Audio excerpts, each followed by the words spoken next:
I think everybody knows what an outstanding player Jim McMahon is. Just to illustrate perhaps a little bit more games he's missed, 17, the one loss record when he was a non-starter. And their record when Jim McMahon started is 26-2. Yeah, and that's why all that talk about are they going to trade McMahon? Just because he says something and then he gets an injury, people think that that's why, that something with Dick, he's not playing. He's not playing because his shoulder's hurt. But when he doesn't play, this isn't the same football. Mike Gann, number 76, limping off. That'll bring up a 3rd down and 10 situation for the Bears. 6:43 left to play in the first half.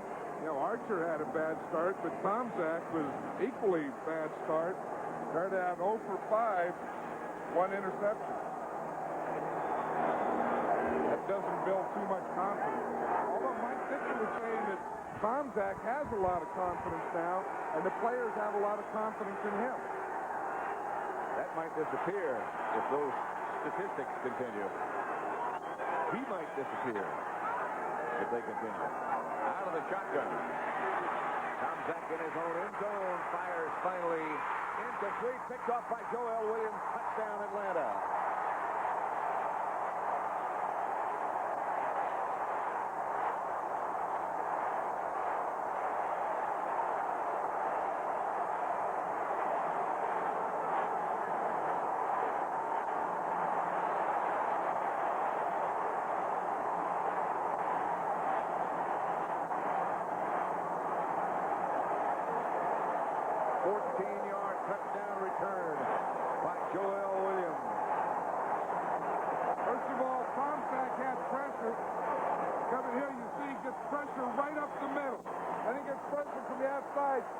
He couldn't step up.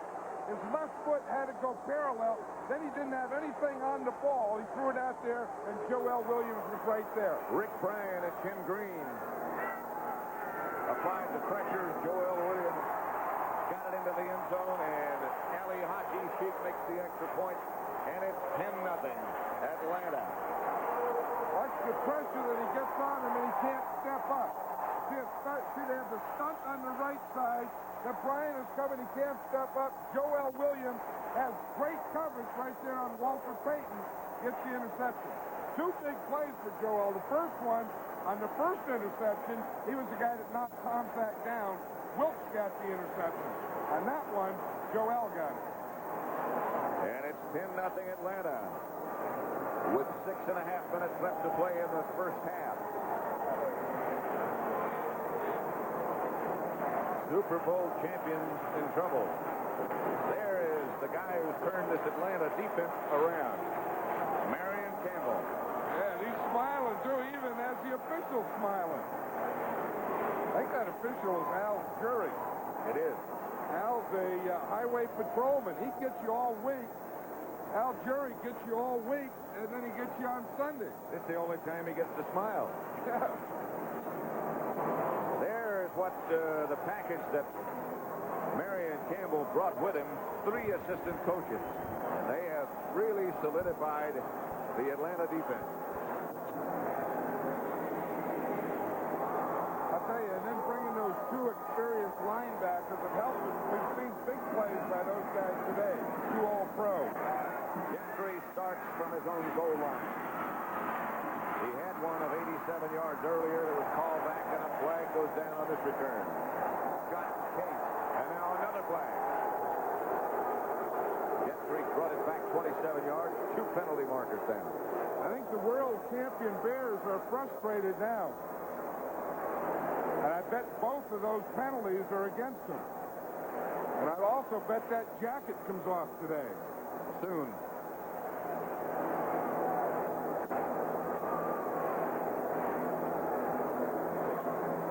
We have offside, number 22 on the kicking team. We have illegal block in the back on the return, number 80. Penalties are offset. We will re-kick.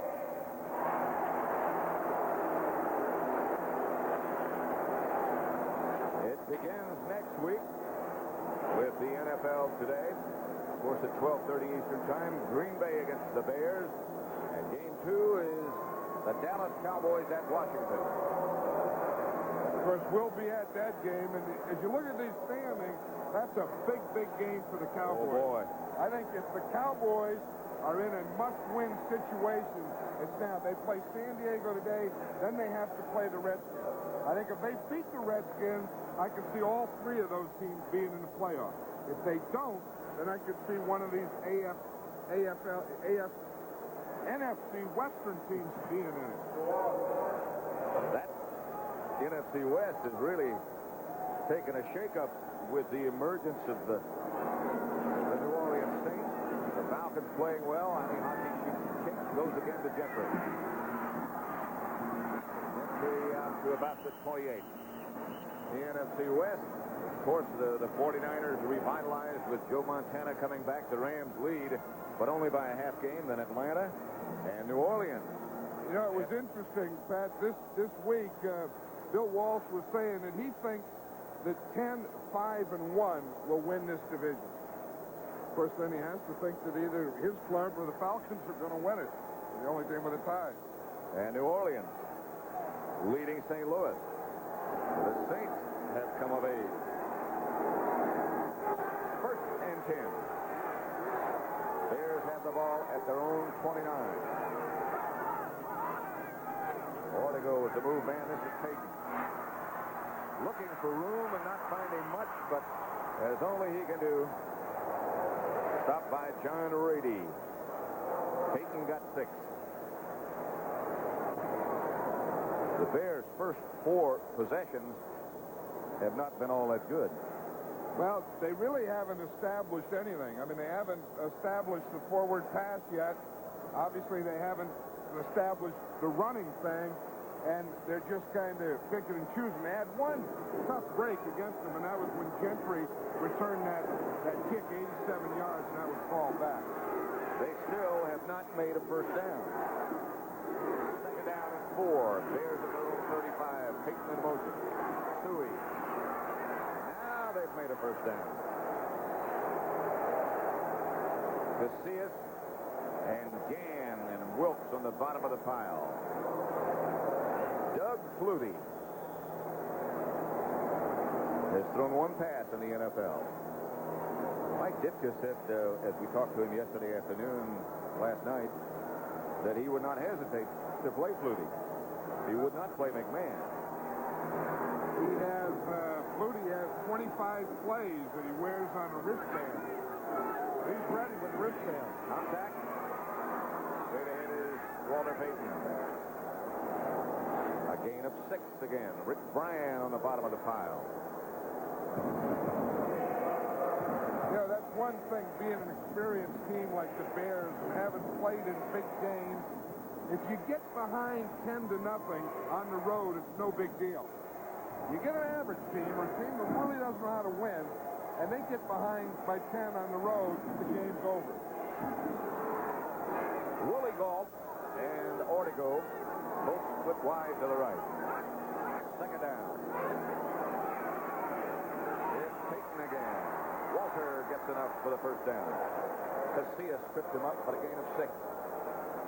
You know, with these 2 corners of the Falcons, Scott Case and David Prudett, the one thing they're vulnerable to is a deep pass. I think somewhere the Bears have to start thinking about or trying to get the ball to Willie Galt.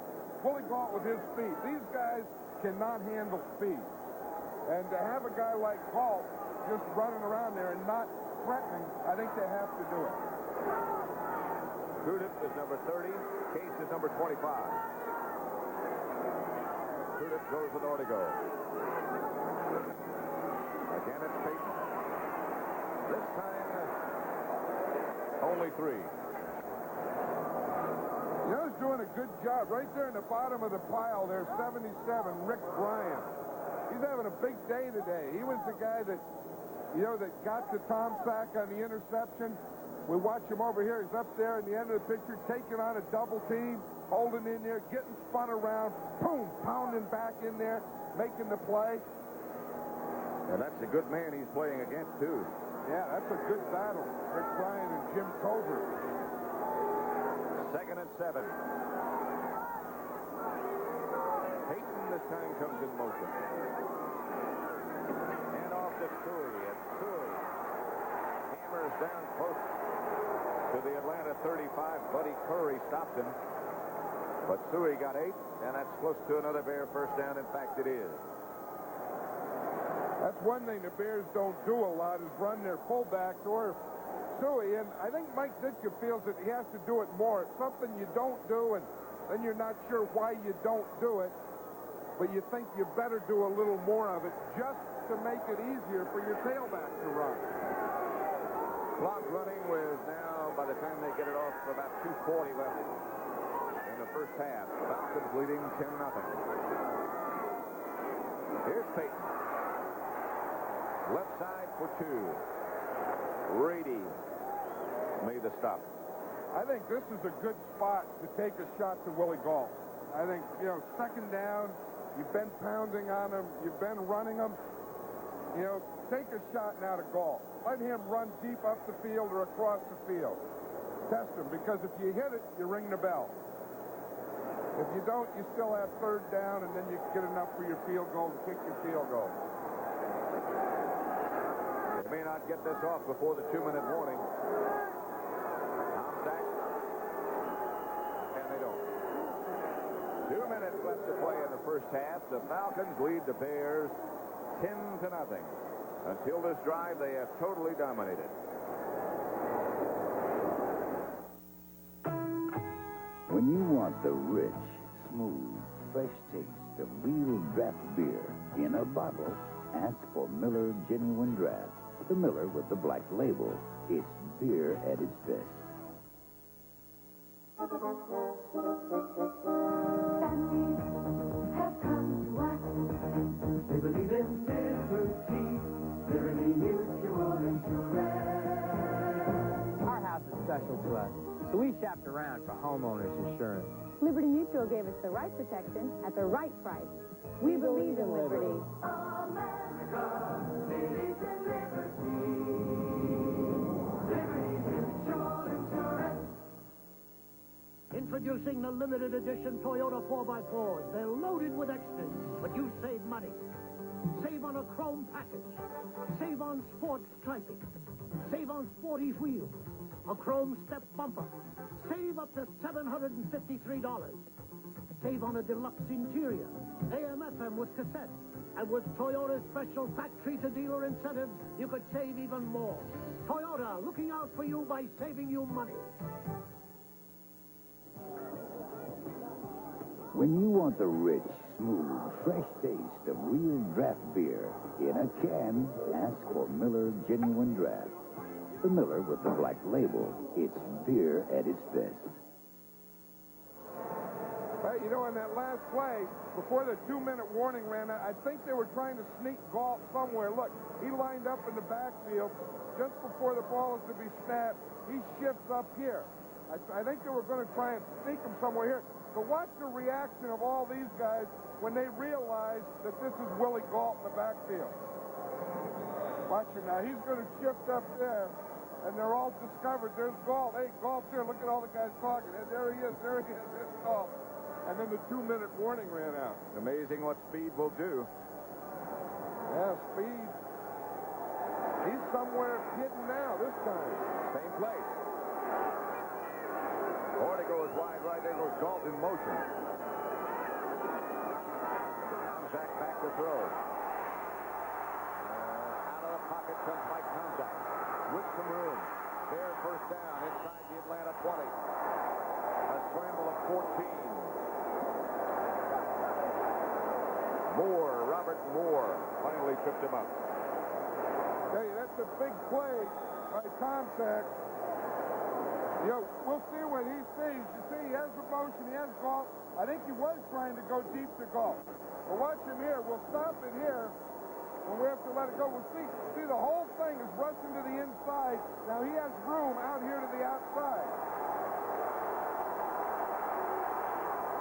And now we come back. First and 10 Bears at the Atlanta 19. Tomzak gives this time to Suey. He's got no room. Suey out of bounds. No gain. Brett Clark. Maybe he lost a yard. I think it's It's been so long since Matt Suey ran wide on a sweep. He looked like he had an indecision. He looked like he didn't know what to do. He hadn't run that play maybe since Penn State. He still looks like, oh, wait, what are they doing to me? I know, the sweep. To me? You're saying that was supposed to go to the fast guy, not the fullback. That didn't look confused like me on a sweep? Nah, yeah. Gotta be kidding. Second down, he lost the yard, as a matter of fact. It's 2nd and 11, back at the 20. As Tom Zach fakes to Payton, fires down, intended for Emery Moorhead, incomplete. Tom Zach still has not completed a pass. Buddy Curry was the cover man coming up at halftime. Brent, Dan Deerdorf, and Conrad Dobler with scores and highlights from around the league. And also Don Coryell packs it in after a brilliant coaching career and tells our Will McDonough why he will not come back to coaching. That's all coming back at the head. See that they got those offensive linemen in there. That's good. We got Van Oud here. Great hair, 40 years old, still in those pits. We got McMahon sitting on the ball. Deerdorf and Dobler ought to still be playing. They're younger than Van Oud. That's true. I never thought about that. Dallas Payton in motion. A blitz. Tom Zach gets it out to Suey, and he goes out of bounds.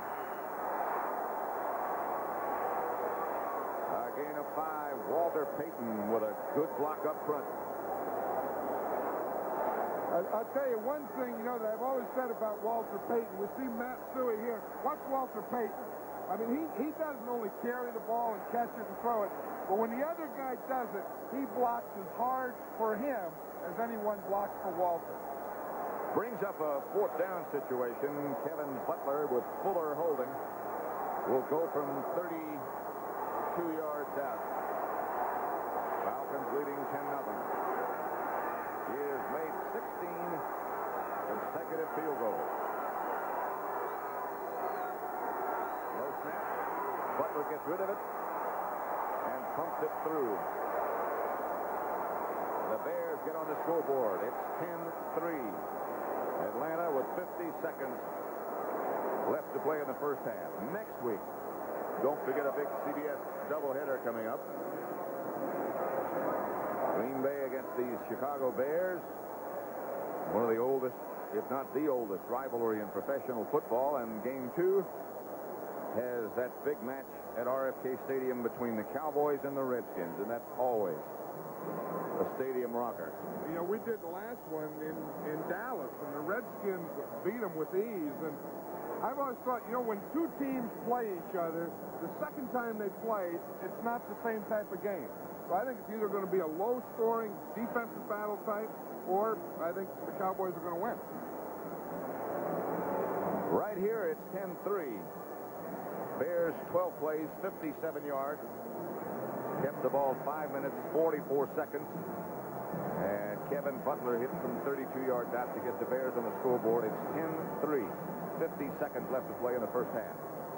Think there'd be a possibility of an onside kick here? Well, they're meeting about something there. They have some talk going on. It looks like they're discussing something that's different from your basic normal kick.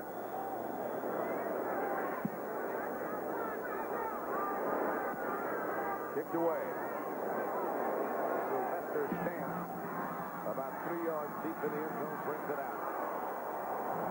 Flag is down. 23-yard return. Neil Anderson on the stop. But again, the yellow flag.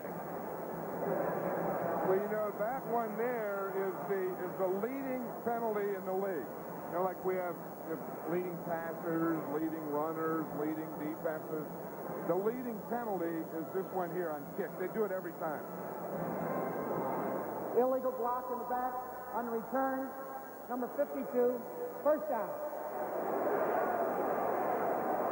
We're going to see it. What I think it is, we see it right there. In fact, that's on Morrissey against him, who got the illegal one on Gentry's big run. Penalty was called against Brown. That's very close.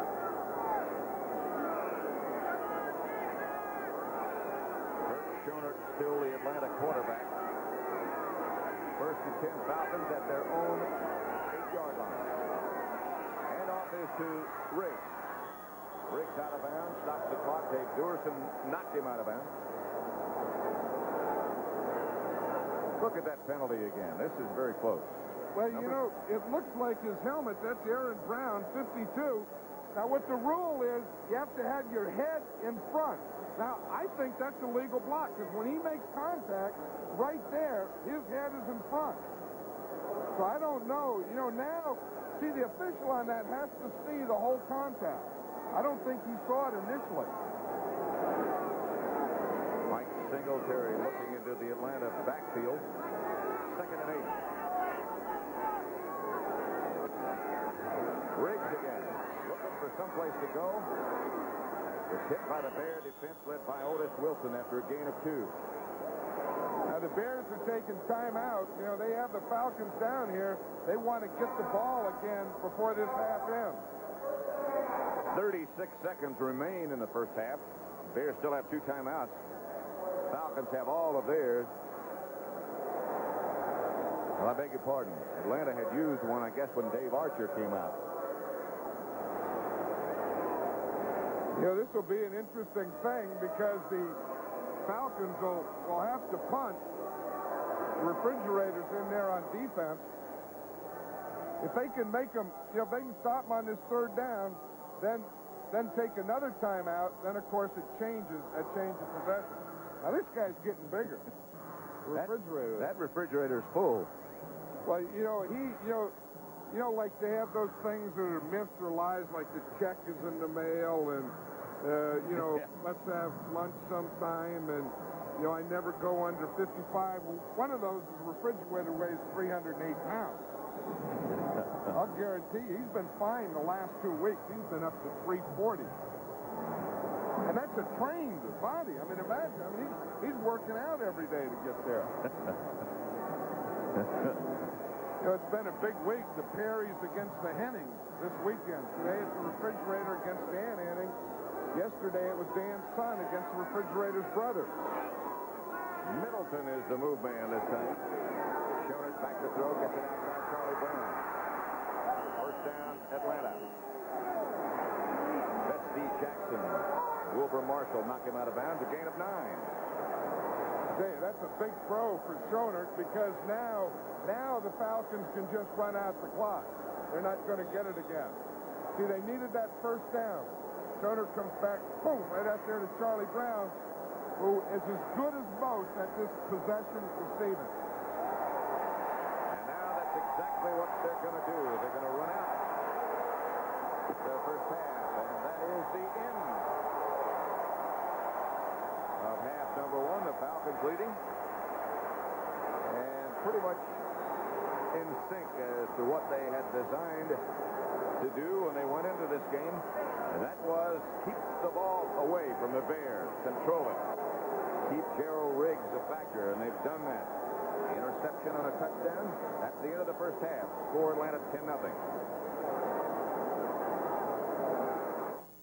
CBS Sports coverage of the National Football League is sponsored by Toyota, builder of tough, powerful, reliable trucks. Toyota.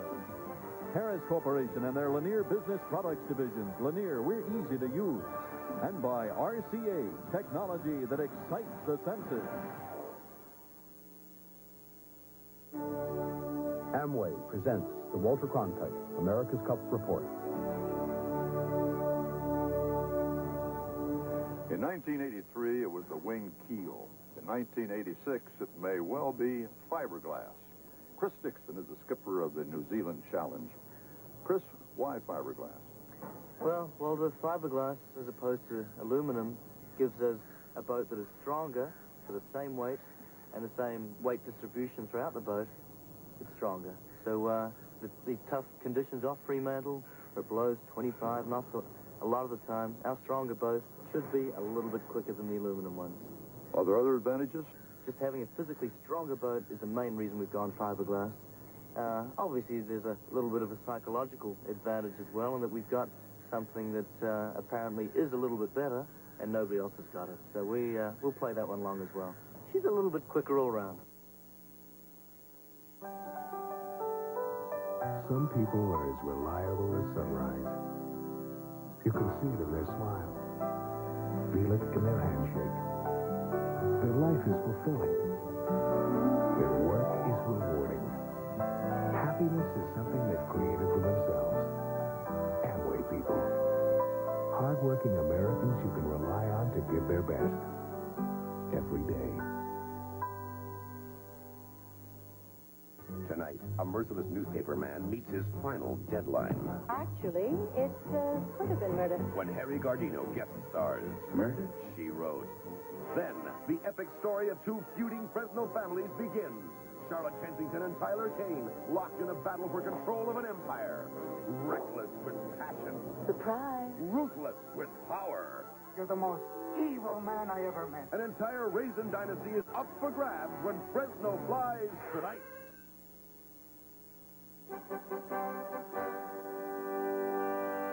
Welcome back to New York. I'm Brent Musburger, protected by the big fellas, Dan Deerdorf and Conrad Dobler. And I'll tell you what, Mr. Deerdorf, you think that Mr. Flutie's going to be out there soon. Well, if you look at the first half that Mike Tomczak has had, what else could you think? Ditka has said all week that he's not going to be afraid to play Flutie. I don't see any way that he can't. And Mr. Dobler, John Madden says you should still be playing. You're younger than Van Note. I certainly am. Have you seen Van Note out there? He's got a lot more gray hair than me, but I'll tell you what, 18 years, that's a heck of a career. Isn't it, though? Let's take everybody to the scoreboard and get them up to date. The Giants and the Minnesota Vikings, this is a big one, especially as far as Bear fans are concerned. 9-6, and Gary Burns has done a fine job with his Viking team. Here's Tommy Kramer, Danny. Tommy Kramer back, and what a year he's having. I mean, what else can you say about it? Working against the pass rush, though, Leonard Marshall and the guys a little tough on him this afternoon. Well, here is Phil Simms getting a taste of that same medicine. What's wrong with the offensive line? Where are you guys? Conrad, get these guys in shape, will you? That's Mark Mullaney, the new look. I wonder what that guy does in night games, though. How does he find his way around on the field? Detroit and Philadelphia. Joe Ferguson to Jeff Chadwick. That is the first touchdown pass of the season by Joe, who has replaced Eric Hipple today. Houston and Pittsburgh, the Steelers with the lead and a bit of a wild one, 21-10. They've gone to the half there. What's wrong with the Seattle offense? They go back and forth between Gilbert and Craig. Craig's in there today, 10-0. Bengals with the lead. Tampa Bay and Green Bay, 3 touchdown passes by Randy Wright. That team will be in Soldier Field next week. Miami and Buffalo, number 24 for Dan Marino, doesn't matter. The Bills have put 3 touchdowns in the end zone, and it was Jim Kelly throwing to Butler for their third one a moment ago. New Orleans and St. Louis, Saints surprise team 10-0. They're at the half there. And Chicago and Atlanta, the game you're watching, it is 10-3. Falcons with the lead. We'll come back with Conrad and Dan. We're going to take a look at Don Coryell right after these messages from your local station.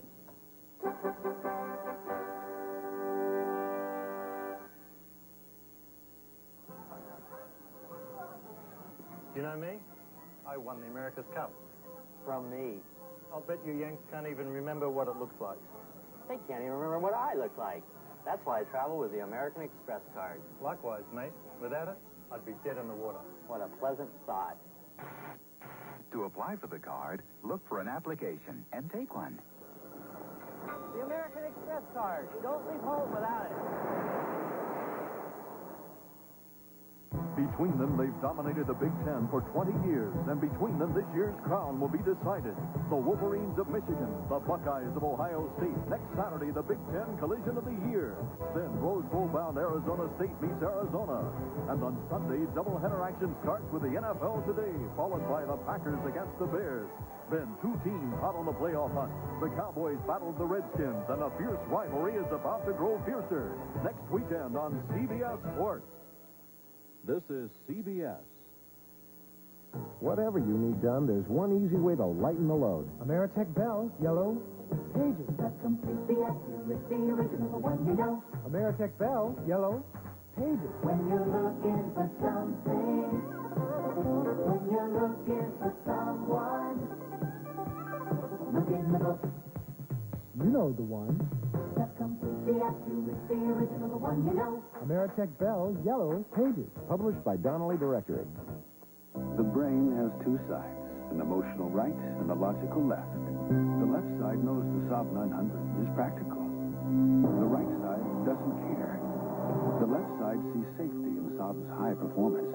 The right side doesn't care. The left side admires the 56 cubic feet of cargo space. The right side doesn't care. Why not bring both sides of your brain for a test drive in a Saab 900? See your Chicagoland Saab dealer.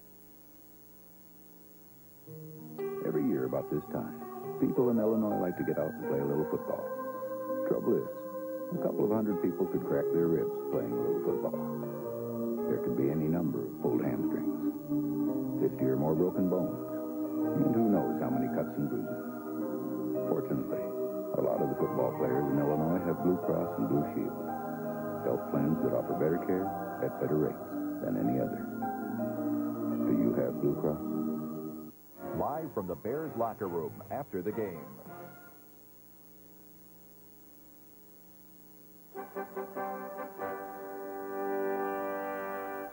While we're tracking all the action back here in New York, a reminder that San Diego plays Dallas a little bit later today. Now, the Chargers were once the most explosive team in pro football. They were known as Air Coryell. But 3 weeks ago, Don Coryell stepped out as their coach. And Will McDonough discovered this week that it wasn't easy for Coryell to walk away. Don Coryell loves to coach more than anything else. He did it for 33 years as a head coach. You could ask any other coach in the National Football League to pick one guy who loved the game more than anybody else, and they would say, Don Coryell, look at that intensity. But suddenly, something went out of Don Coryell this year. After winning just one of his first 8 games, he quit on the San Diego Chargers. He went home, didn't tell his coaches, didn't tell his players, and he left everybody wondering why.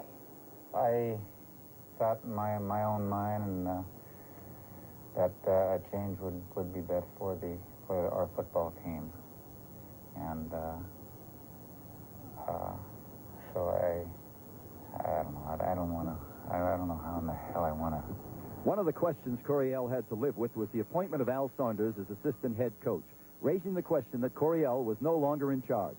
My role within the organization was purely administrative nature in terms of doing all of the things that didn't exactly relate to football as such on the field. Don made all the decisions as he always had. As a player, we didn't feel that there was any such thing as him being a lame duck coach. Our season has been real frustrating for us as players, and we've been trying to concentrate on improving ourselves and getting the team back winning, so we really don't pay too much attention to what the press says about us or about the coaching situation. It wasn't until this past Thursday that Coryell came out of seclusion and talked to the press and his players about his abrupt decision. I thought the only thing that's important is for the team to concentrate on the coming game, and all distractions should be eliminated. And so I thought it was best for me if I just disappeared and took off. It was a very emotional time for me, and I wasn't in shape to talk to the ball club. Other veteran coaches have found pleasure in pastimes outside of football, and Coryell is looking forward to a quieter life. I have a canoe that I haven't used since I've been to San Diego. It's 9 years now. I want to get out in that canoe, and I want to go on some lake and throw in our sleeping bags and paddle down to the end of it and camp where no one else is. Do you ever think there's a situation that would make you come back to pro football again and coaching? I don't know that. I'm not prepared to answer that question. I haven't thought about it, and but then I might change my mind in a year or two. But I'm so pleased and proud of myself that I've been able to last this many years. In St. Louis, Dan Dierdorf and Conrad Dobler blocked for him when he coached the Cardinals. Conrad, you remember a famous bus trip. We had a bus trip. We were on our way to Philadelphia to play the Eagles, and this bus driver kept missing the turnoff for the hotel. We went around the hotel about 3 times. Coryell grabs the bus driver by the back of the shirt and says, "Park this bus. We're getting out right now." The bus driver parks the bus in the middle of the freeway, gets out, tells Coryell to drive it himself. One of the assistant coaches, he has to leave the bus, calm Coryell down, get him back on the bus, get the bus driver to drive us back to the hotel. And it still took the bus driver 2 more passes before we got in. There were some memorable practices, too, Dad. Lots of memorable practices, but maybe the best was involving Conrad, if you can imagine that. In one of his daily fights, Don Coryell decides that he's going to, break these 2 guys apart. Now, you know better than that. Defensive tackle takes a swing at Conrad. Conrad ducks, and he hits Don right in the nose, broke his nose. We had another hour's worth of practice. It was the quietest practice you ever saw. One final thought about him, though. He was a great innovator as an offensive coach. And now let's send you back to the game you're enjoying here on CBS. And we're at Atlanta's Fulton County Stadium, where the Falcons lead the Super Bowl defending champion Chicago Bears 10-3. And with me, of course, John Madden. And John, the Falcons, I think, if you had to design a game plan that you'd be comfortable with, this so far has been just what they hoped it to be.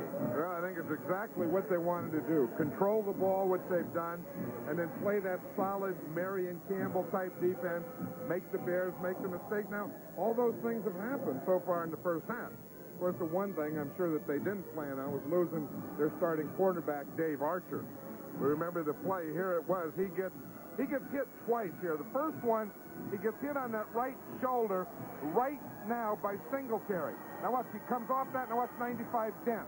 He gets him, so they both got him on that right shoulder. He has the shoulder separation, so of course Dave Archer won't play the second half. And of course we have Turk Schonert now at quarterback. Here's the key play, though, of the first half.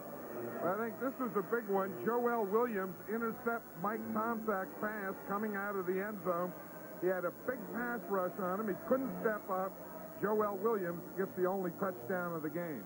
Let's talk now about the Bears situation. They have not been able to get anything going offensively. They got the 3 points, field goal by Kevin Butler. But Tomczak has had a frustrating day. Well, and of course, in the NFL, you have to be able to pass the football. Tomczak has only completed one pass. That was to Matsui. And I think with the speed of Willie Gault, I think they have to get the ball in his hands. They have to scare him with that speed. Of course, they would also like to get it to the tight end and to or to go and spread it around. When you're only 1 for 8, there's not a lot of guys catching balls. Really not. And, of course, there's always the possibility, you know, that Jim McMahon is not going to play. But there is a possibility, of course, that we might see Doug Flutie in the second half. We'll just have to wait and see. Atlanta leads Chicago, then, at the half, 10-3. We're not a company. But no company has more pride in what they do. Or more pride in how well they do it. We offer you a meaningful and fulfilling future. One that goes far beyond the ordinary. One that brings with it the respect and admiration of Americans everywhere. We're not a company. We're your country. We're the Air Force. The Marines. The Army. The Navy. We're the Armed Forces. It's a great place to start. I own a PC and a VCR, a condo on the beach, and my own company. But I don't own a car. I lease with GMAC. For me, leasing was smarter than buying. It's just good money management. Since I worked out the terms with my GM dealer, I can pay less each month. It was easy. Now I've got the new car I want, and leasing frees up my money for other things. GMAC Leasing, only at your GM dealer. For you, it just might be smarter than buying. We made it. Our first real deal. Now, if we can just make our flight. You're hot. You're hot. We got red hot cars. We got a red hot crew. We got super value rates. We try harder to do. Avis, we're red hot for you. And how good a deal did we get on that car? When you're hot, you're hot. Avis, red hot. Even though you faithfully pay your premiums, why do some insurance companies make you feel so guilty? I had an accident. You have an estimate, 2 estimates, 3 estimates, and a note from your mother. My mother? Leave it to the good hands, people. In most cases, Allstate will give you a settlement on the spot without 3 estimates or a note from your mother. How do we know it's her writing? You're in good hands with Allstate. A member of the Sears Financial Network. CBS Sports coverage of the National Football League is sponsored by U.S. Armed Forces. It's a great place to start. Mercedes-Benz, engineered like no other car in the world.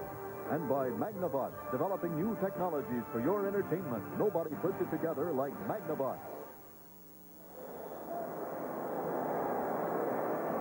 Pat Summerall, John Madden at Atlanta's sold-out Fulton County Stadium, where the Falcons lead the Bears 10-3.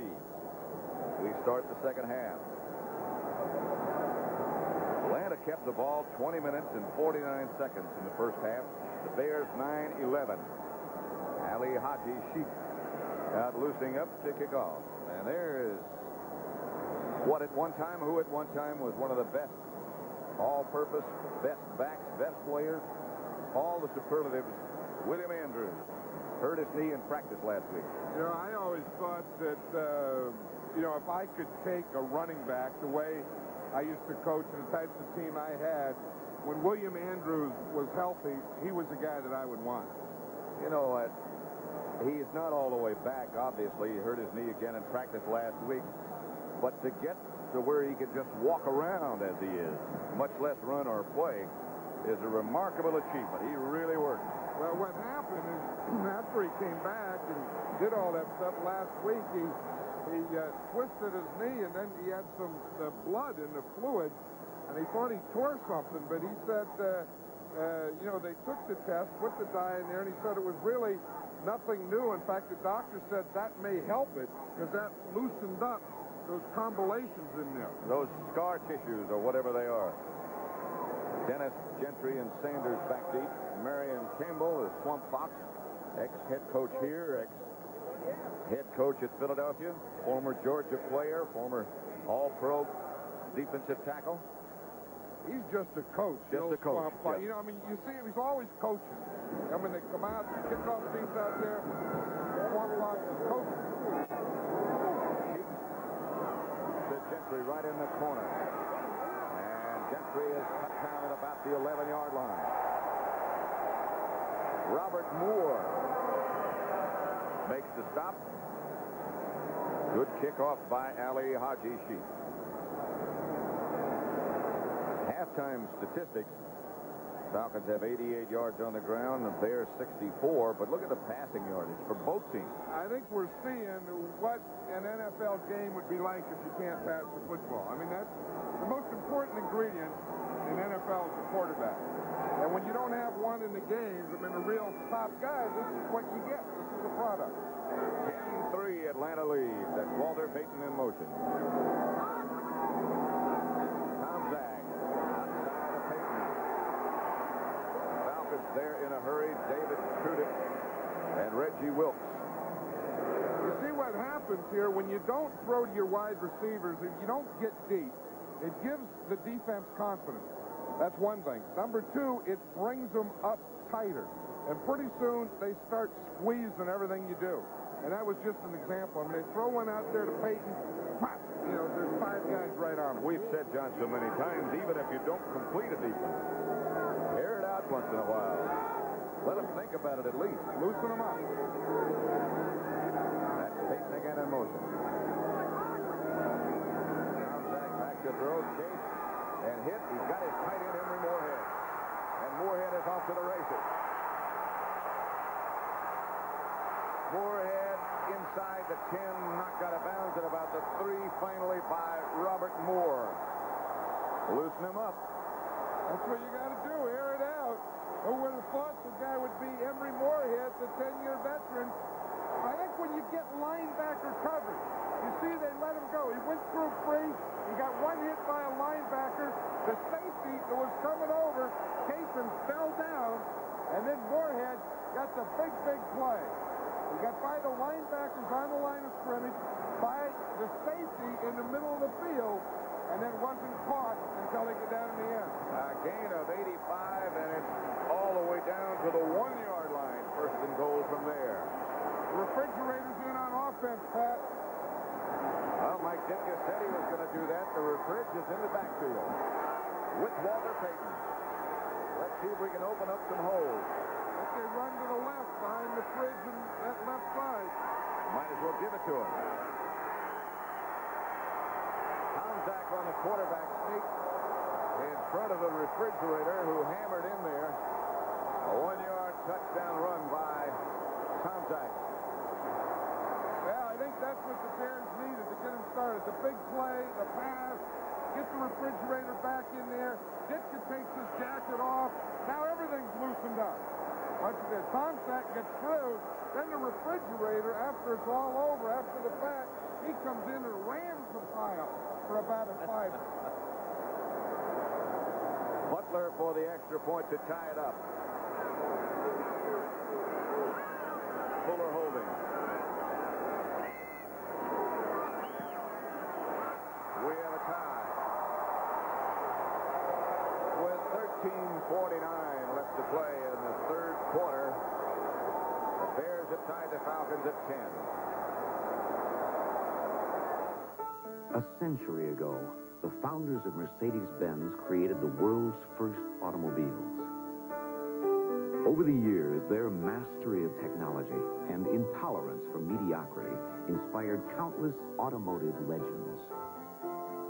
Now, as Mercedes-Benz enters its second century, the technology has changed, yet the passion for perfection remains, creating Mercedes-Benz for 1987, legends for the second century.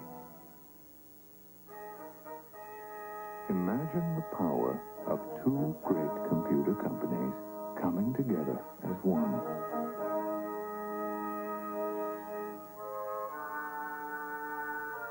Resources not just doubled, but raised to the power of two.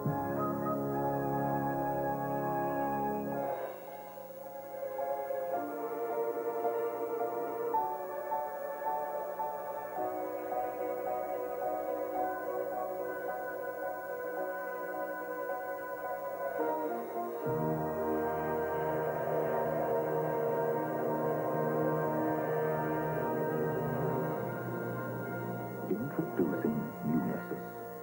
True competition in the computer industry. And a single winner will emerge. You.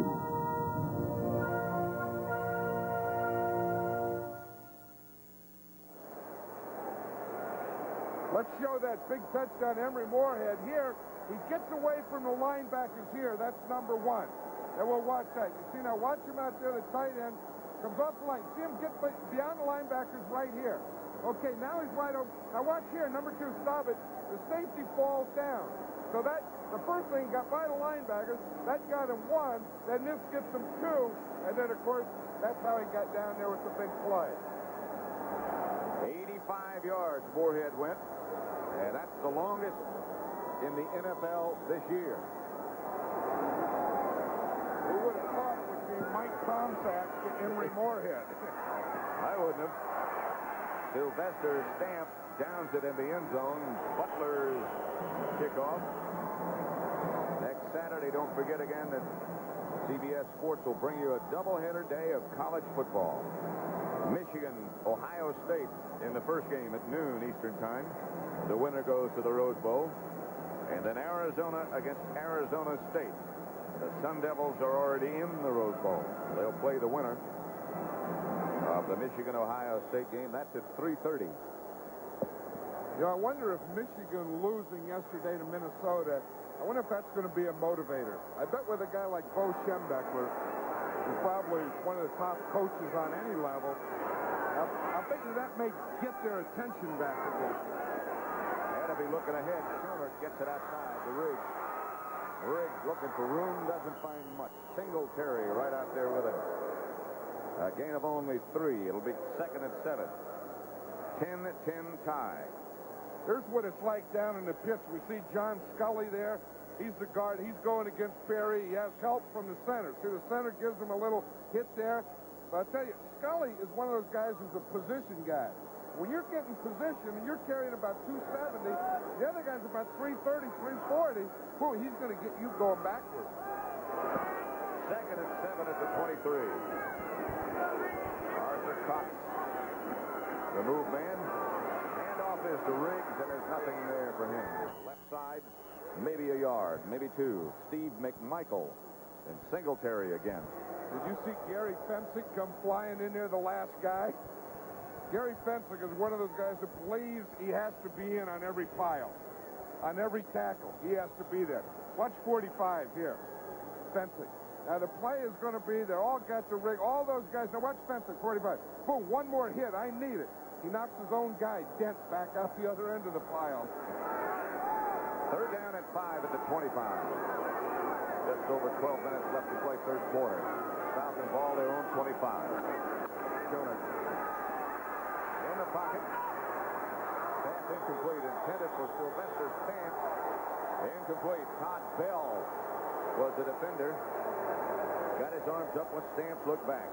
I think what the Atlanta coaches were saying is that Todd Bell face guarded, that he wasn't looking, that he was trying to get it. See, that's what Henning's saying through the hand, face guard. Officials don't call face guarding much anymore. No. Illegal hit in the back, they call. Oh, a lot. Leads the league. Number one, number uno. Conley. Back deep. His blue ball. Conley will kick from about his own 10. Conley is for Barnes at the 35. Good kick. Barnes chased all the way back to his own 21. And down quickly is Aaron Brown again. He made the first contact and hurt himself. 54-yard punt by Conley. Return of 5, a net of 49. That's acceptable in any league. My amigo Juan just came out from Mexico, so I'm introducing him to our American friend Larry and our favorite beer, Miller Lite. Por favor. Juan, mi Miller Lite de gusto porque it tastes muy bueno. Larry, ladies, ni más calories and no gusto filiapo. El comprende? No, not really. For mucho great taste, there's only one light beer, Miller Lite. Does your friend speak any English? You see, today is tomorrow in Japan. So when you come for car tomorrow, it will be today. Life takes a time. Remember, Rome wasn't built in a day. Take it to Midas. At Midas, we can replace mufflers, brake shocks, or struts on most foreign cars, and we won't take all day to do it. Time is money. Take it to Midas. If I'd wanted it tomorrow, old chap, I wouldn't be here today. Take it to someone you trust. I am losing control. I have a TV remote, a cable remote, a VCR remote. Doesn't anybody make a TV with one remote control for everything? Sure. Magnavox. This one comes with the universal remote. It controls the Magnavox TV and just about every brand of wireless, VCR, and cable. A Magnavox controls Sony. And Zenith, and RCA, and Panasonic, and... I'll take the Magnavox, and Hugh can take these. The universal remote. It's 3 controls in one. Nobody puts it together like Magnavox. The battle for the conference crown. The Wolverines of Michigan, the Buckeyes of Ohio State. The Big Ten collision of the year kicks off a doubleheader next Saturday on CBS Sports. Watch what happens on these punt things. Here's Todd Bell running down. Watch him hit Sylvester Stamps and just knock both feet out of the air. Watch him just explode right there. Boom! Look at that hit. I mean, that's something like Joe Frazier and those guys used to do. I mean, that just knocked his feet right out of the air. That doesn't even look like fun. No, I mean, and that stuff happens on those kick plays when those guys are running down and guys getting full things. And you get a guy like Todd Bell who sat out all last year, has all that stuff building up in him. First and 10 Bears. Score tied 10-10. 11:59 left, third quarter. Dennis Gentry was the man in motion. Payton hit after a gain of 2. Tony Casillas was the first man there. I'll tell you, Casillas played that one well, Pat. Watch him here. He's going to be on the center on Jay Hilgenberg. Now, Hilgenberg is going to try and influence. See Hilgenberg come to the left. He's trying to influence him. He doesn't go for it. Then they're coming with the lead on Suey. He plays off of Hilgenberg, takes on Suey, and then, whap, comes on Walter Payton. Second and 8. Payton got 2 out of that. Bears operating from their own 28-yard line. Third quarter, tied at 10. Now Jack Bates trying to set up the screen pass. Goes left side to Suey. Suey knocked out of bounds. Short of a first down by about a yard. Scott Case knocked him out. Pat Summerall and John Madden, and we're at Atlanta's Fulton County Stadium, the home of the Falcons. Score tied at 10. 11:08 left. 11:06 make it left in the third quarter. So far, those would be the significant things that have happened. Dave Archer, the starting quarterback for the Falcons, out with a shoulder separation. Kurt Schoenert has replaced him. Joel Williams scored the Falcon touchdown on an interception, and Mike Tomczak hooked up with Emory Moorhead for an 85-yard connection that set up the Bear touchdown. Calvin Thomas in the game. And the handoff is to Thomas. A gain of 3, a Bear first down, and right now for an NFL update, let's go to Brent Musburger in New York. Well, Pat, the Minnesota Vikings have taken their first lead on the New York Giants. Tommy Kramer's 22nd touchdown pass of the year goes to Allen Rice from 8 yards. It is 13-9, Vikings with the lead. Back to Pat. 10-10 here, the Super Bowl champions Bears trailed 10-0 at one time, and now they've tied it. Jim Colbert, that's a hockey pad he's got underneath all of that tape and what have you. Comes back. It's grounding. I think they're going to say he was in the grass, and now they don't. Joel Williams on the big rush. Well, that's a rule I don't understand yet, is in the grass. Now, he looked like he was in the grass. They didn't call it. I don't know that rule. Sometimes they call it. I don't know where they get the call. Then like that, they don't call it. And Joel Williams has him there. He spins him around. Of course, if there's no whistle, he's not in the ground. There's nobody out there to catch the pass. Yeah, I think there has to be something. He either threw the ball away, grounded it, or he was in the grass. There has to be some kind of call. The fans agree with you. 2nd and 10. Bears at their own 38. Tomczak back to throw. Plenty of time this time as Willie Gault at the Falcons 35. A gain of 27, a Bear first down. Well, that's what they had to do. That's what we're talking about. You have a guy like Willie Gault, that's the first pass that he's caught all day. They have to get the ball to their wide receivers once in a while. Here we're going to see it. You see, good pass protection. You see how it opens those lanes for him? You see, he can see, plus he can step up and hit Gault on that end. Mark Bortz, number 62, limped off. Of course, that'll get Kurt Becker in the game. Mike Ditka feels he has 3 guards of equal ability.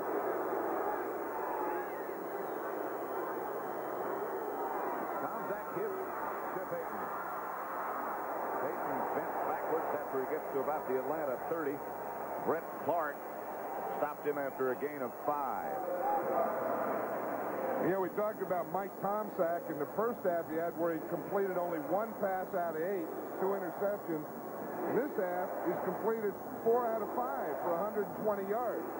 What a difference a halftime makes. A pep talk or something from Mike Ditka. Willie Gault comes wide to the left. Ornego wide right. Gentry is the wide receiver on the right. Suey the ball carrier. He gets down to about the 25, a pickup of 4, about a yard short of a first down. Green Bay shutting out Tampa Bay 24-0. And they'll play the Bears next week. Mark Bortz. Left knee, looks like.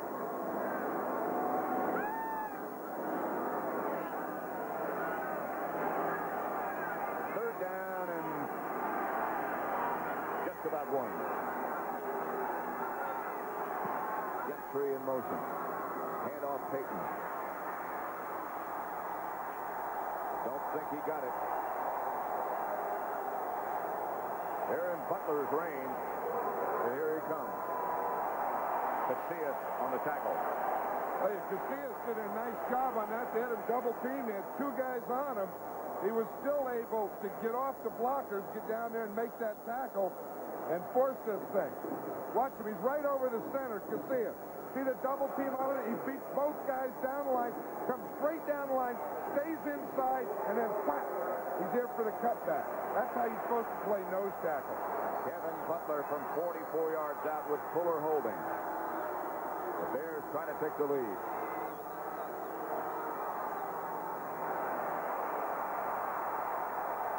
Butler's kick is good. Hit the upright and pop through. And the 13-10.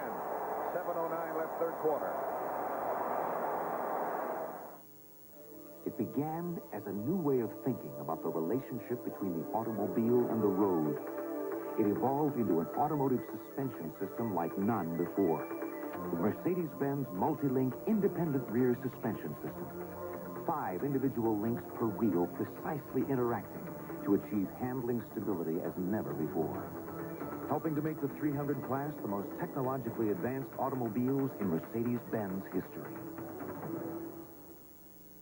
Oh, gee, Da Vinci, you look wasted. I've got to present the helicopter, the spiral staircase, and the parachute by 10 o'clock. I'll never get it together. Lenny, relax. We'll make it look great with this Xerox desktop publisher. The workstation lets you create graphics and mix them with words. Then, the laser printer prints everything out laser perfect.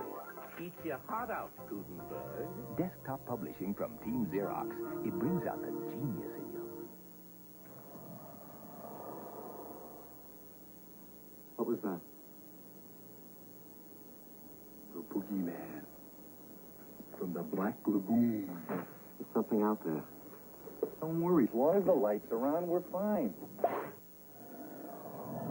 What do we do now? Run for your life! It's time to change your light bulb. Philips Longer Life Square bulbs last 33% longer than ordinary round bulbs. 2 teams hot on the playoff hunt. The Dallas Cowboys face off against the Washington Redskins, and the fierce rivalry is about to grow fiercer next Sunday on CBS Sports.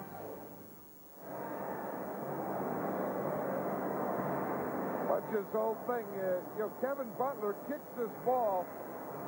Look at the hook on it. It hooks. Whack. It hits right there and bounces back in. Now watch his thing. His reaction is like he just knocked the guy out.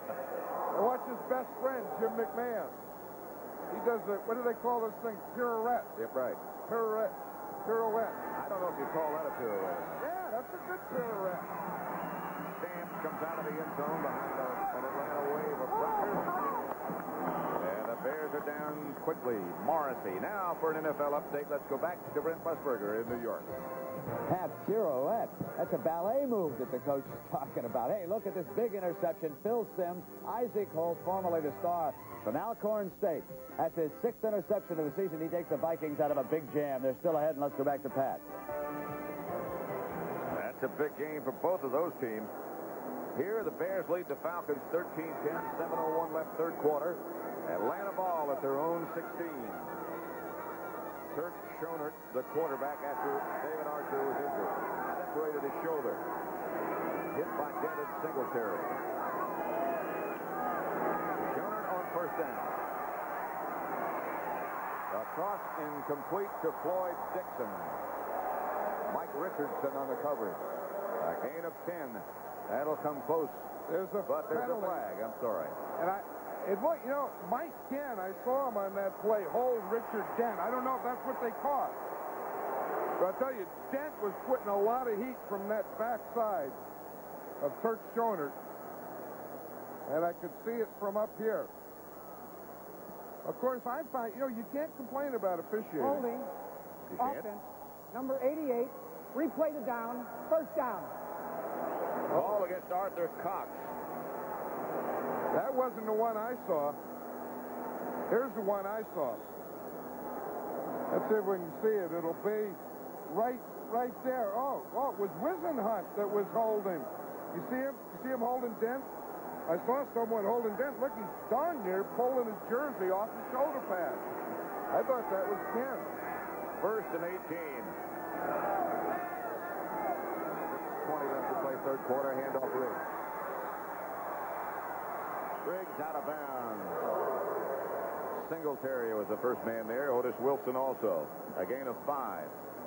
I think it's interesting, Pat, that the Falcons' game plan is really to mess with Richard Dent. They're running at Dent.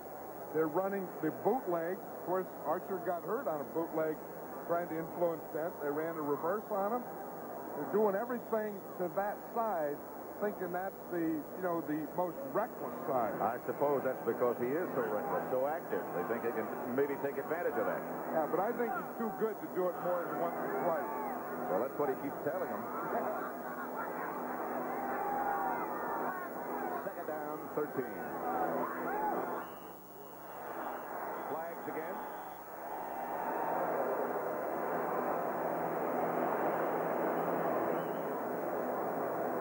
False start. Number 79, offense. Second down. Fralick a little anxious to get to work. I'll tell you, there's a big, strong guy, that Bill Fralick. Right now, he's one of the best offensive linemen in the league. Only his second year. I think someday he's going to be the best overall. He's going to be the best lineman if there is in the game. For years, it looks like, unless he gets hurt, of course. There's always that. I mean, that's big. That's real big, this guy.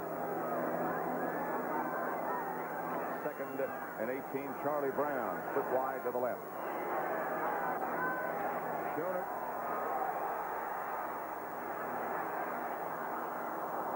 Brown covered by Richardson and fencing. I'll tell you, this is a good battle over here, Pat, where you get Mike Ken and Richard Dent. Ken has always been one of the top pass protectors. Dent, one of the top pass rushers. And I'll tell you, even after the throw, they keep going. Dent goes, boom, I got him. Out, reverse pirouette, outside the end zone, the goal line, into the goal post. I would say that was 2 points for Dent, 2 for Kemp. The game stops here. Finally. The score is 78-72 in that matchup. Third down. They need 18 for first. Bears leading 13-10. Schoner gets straight ahead to Sylvester Stamps. McMichael on the stop. A gain of 5, and the Falcons will have to punt. Now there's a little after the play. William Perry involved. Against Brett Miller, that would have been a good one. Miller's a big 300-pound guy, and the refrigerator, they could really bump things in there. They might knock some holes in the field. I'd like to see one of them throw the other over the top ring post. You know, they did that. You know, Fralick said that in the WrestleMania that he did some elbow smashes and pummeled the fridge. Pummeled them. That's serious. Barnes back deep. Donnelly's kick is high. Barnes back at his own 39. Flag is down already. Falcons are down in a hurry. Joel Williams. 48-yard punt by Donnelly. Return of 7. And again, they will discuss this.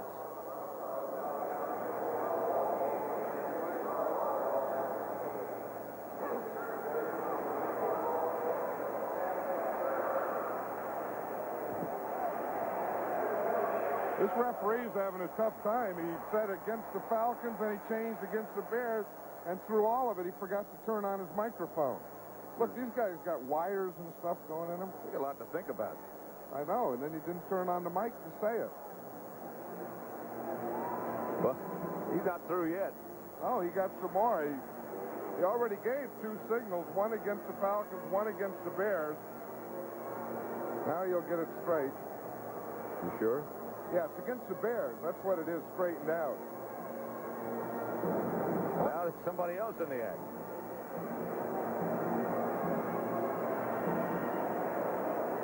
Getting a lot of airtime.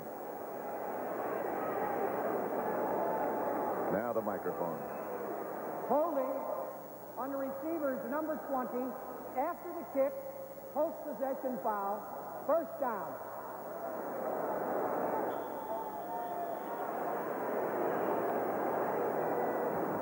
There it is, right here in the sideline.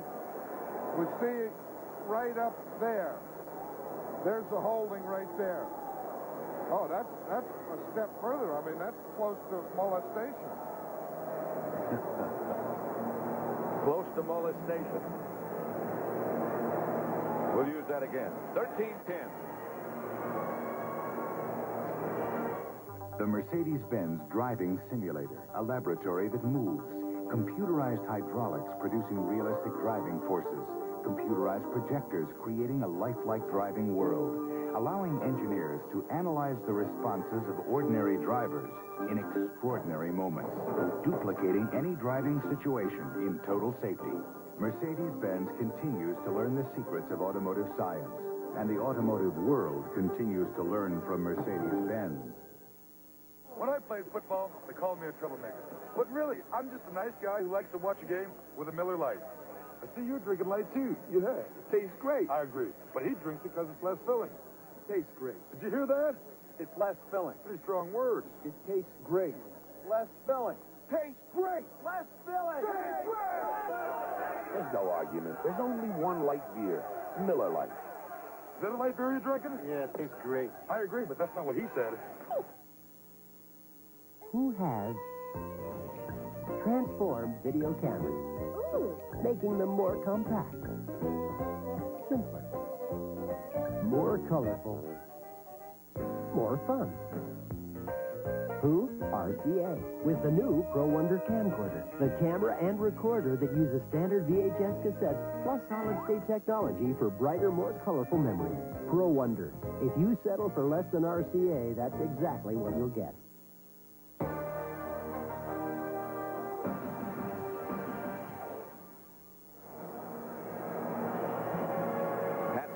John Madden at Atlanta's Fulton County Stadium, where the Bears lead the Falcons by 3.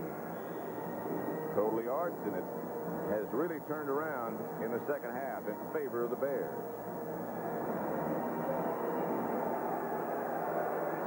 First down, Mike Tomczak, the quarterback, Peyton, and Calvin Thomas are the running backs. First and 10 at their own 36.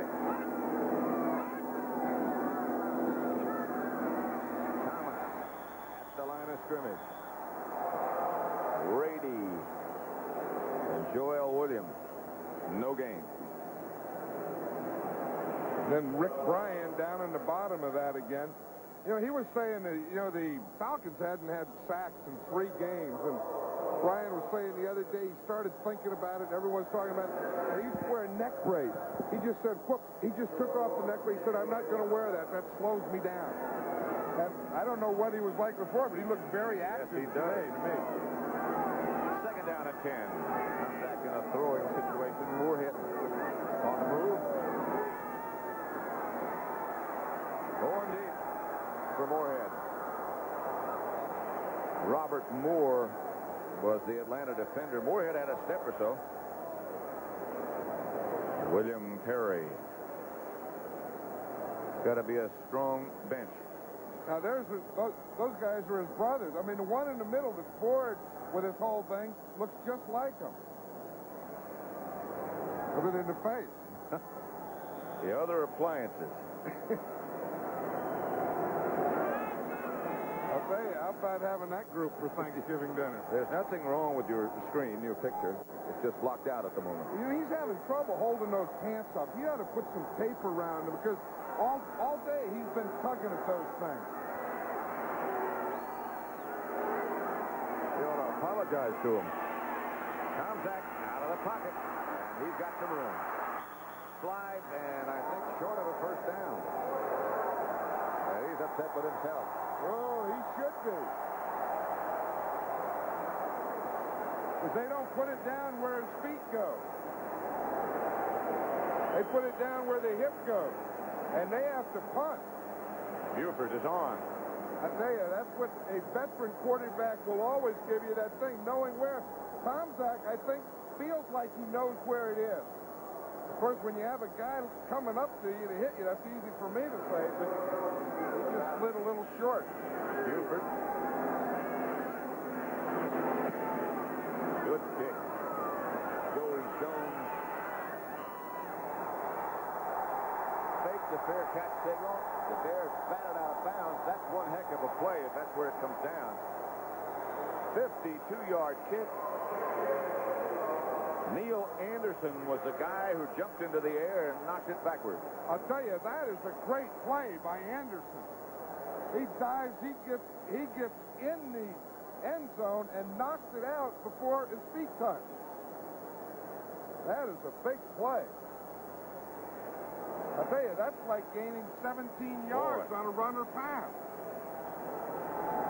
Of course, what do you expect from a number 1 draft choice? You ought to make plays like that. Didn't know he had that kind of talent. That is a heck of a play. You know, that one's some talent with a lot of desire to get down there and make that play. And it puts the Falcons back at their own 4-yard line instead of them being out at the 20.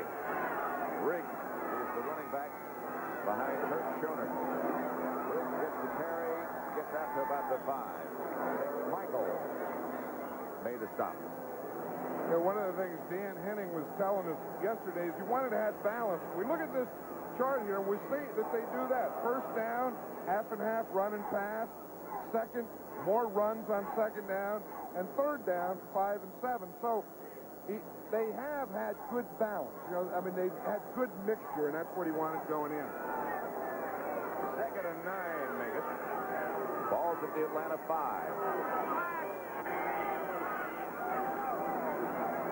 Riggs again, left side, lunges for maybe 3. Finsick. And Otis Wilson. I'll tell you, Fensick's trying to get some air back in that body after that hit. He makes a lot of hits. 13-12. Minnesota now leads the Giants 4 field goals by Allegre. And that's all the Giant points.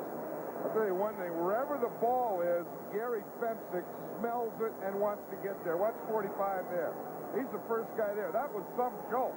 They both held their own on that thing. Fensick has made a lot of tackles today. A lot of tackles this year. Third down and 5. Here comes the Bear blitz. Outside to get it to Riggs. Riggs is tripped up by Finsick. I'll tell you, they talk about him and they talk about him 11 years in the league and maybe ought to retire. But this guy still makes big, big plays for this defense. Look at him. Now, that's a tough thing to do, open field tackling. I don't think there's anyone better at it than Fensick, an open field tackle. For all these years. And look, he leads the Bears. I mean, they have linebackers, they got big guys, but Fensick from Yale leads them. Rick Donnelly's punted 5 times already today. Barnes back again. The punt returner for the Bears, the rookie from Oregon. Donnelly standing in his own end zone. The Bears don't put on much pressure. Ball off the side of Donnelly's foot. Here comes the hat down again. Barnes fields the punt and is down in Atlanta territory at about their 48. Reggie Wilkes made the stop. But again, the hat was down on the sideline. And let's see.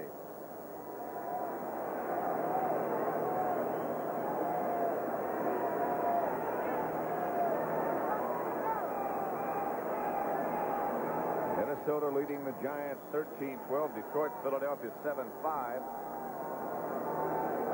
Tigers and the Pirates. Yep. Cincinnati 17-7 over Seattle. Green Bay shutting out Tampa Bay 31-0. New Orleans over St. Louis 10-7, third quarter. No penalty on the last punt. And Tom Zach goes right to work. Takes out of the pocket, and here he goes. Tom Zach with room. Will have a Bear first down and goes out of bounds. 12-yard pickup and a Bear first down. One thing, anytime the quarterback comes back and you get a guy like Tom Zach and you're going to give him a lane, he's going to take it running. Let's watch it and see. As he comes back, he goes to play fake. Now it's going to be a pass. Now he sets up, but he sees that they're giving him, they're getting out of their lanes, rushing here, and he's going to have the hole there. You see when they leave him, now you see the hole right there. One guy misses. Look how open that thing is. Tom Zach has gained 36 yards on 4 carries. First down Bears. Tom Zach back to throw. To Payton. Payton collided with one of his own men. Still got managed to get 4 yards before the Falcons got him down. 1 minute left, third quarter. Bears 13, Falcons 10. Tony Casillas out to make the stop on Payton, a gain of 4. Second and 6. Look them right there. They're still going to get them after they throw that ball. You know, that's more how quarterbacks get hit than any other way. You see that? I mean, they throw the ball's gone, they still get hit. It'll be 2nd and 6. Probably the last play of the third quarter. Calvin Thomas and Walter Payton behind contact. Handoff. Payton hit behind the line of scrimmage. 1 yard, perhaps. Joel Williams led the defender. Bears are at the Atlanta 31. Third down. 6 or 7. That's the end of the third quarter with the score Chicago 13, Atlanta 10. And we now pause for a word from your local station. This is CBS. Honey, deposited $300 in checking. Paid Visa. Put $500 in money market.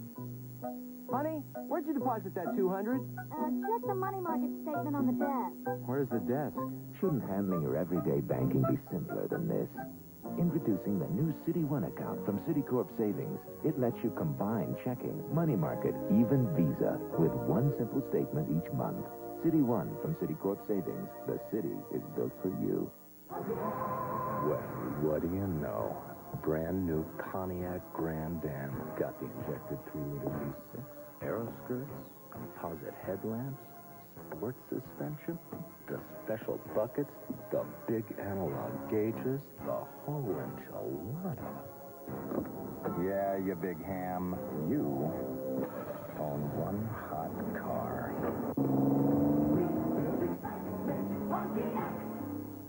This season, the NFL is using Sony video equipment, Betamax, and Trinitron in nearly every phase of its operation, even to help settle certain controversial calls. Betamax, with its sharp picture and super slow motion, and the legendary Trinitron TV. Now, you too can make the same call the NFL made and choose Sony. Sony, the one and only official video equipment of the NFL. Available at Video King, all locations. Live from the Bears locker room after the game.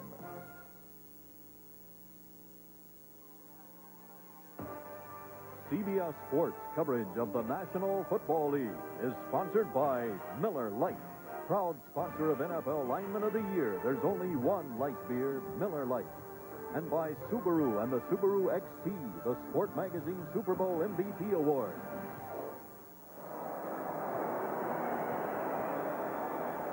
One more quarter to go. Pat Summerall with John Madden. The Bears leading Atlanta 13-10. There's the refrigerator curls. There are Bubba F. Bubba F. Third down. They need 5 for a first. Handoff is to Gentry, and Gentry, before he is stopped by Brett Clark, gets inside the Atlanta 20 down to about the 16. First down, Bears. Well, that was a trap. We're going to see the right guard pull. You see the right guard pull to his left. Get a trap out here. Gentry runs inside the trap and gets the first down. That was a good trap. That was Tom Thayer pulled to his right. You know, an interesting thing, Tom Thayer, who just made that trap block, his sister's married to John Scully. Yeah, that's it. The guard of the Falcons. So the two guards in this game that are related. So who does she pull for? Ortego in motion. Back to Payton. Payton. Ball is loose, and the Falcons think they had it. They do have it. Atlanta takes over. They still trail by 3, but it could have been more. Casillas. I'll tell you, Walter Payton lost that ball before he got hit. Looked like he was trying to switch it or move it, and the ball just went out of his arms with no contact. Walter's shaking his head. That's one thing you don't see much, is a Walter Payton fumble. That's so true. And I think when you do see it, it has to be one like that, a freak fumble. When he's trying to swap hands, that's Just exactly. watch it there. Yeah, he was trying to move it to his left hand, or the other hand, just boom, it just dropped out. Falcons take over with Kurt Schoner, the quarterback. It's to Riggs on first down, and Riggs gets outside the 15 to about the 16 before he is picked up by William Perry, but a gain of 5. Steelers over Houston 21-10. Cincinnati over Seattle by 10. Morton Anderson just got a field goal for New Orleans. They lead St. Louis 13-7. What has happened to Seattle? I'll tell you, I think it was that whole quarterback thing. Remember when David Craig, started, then he kind of went in a slump, and then they started a rookie and then back, and they just don't have the offense. Second down and 5, 17. Schoner to Cox.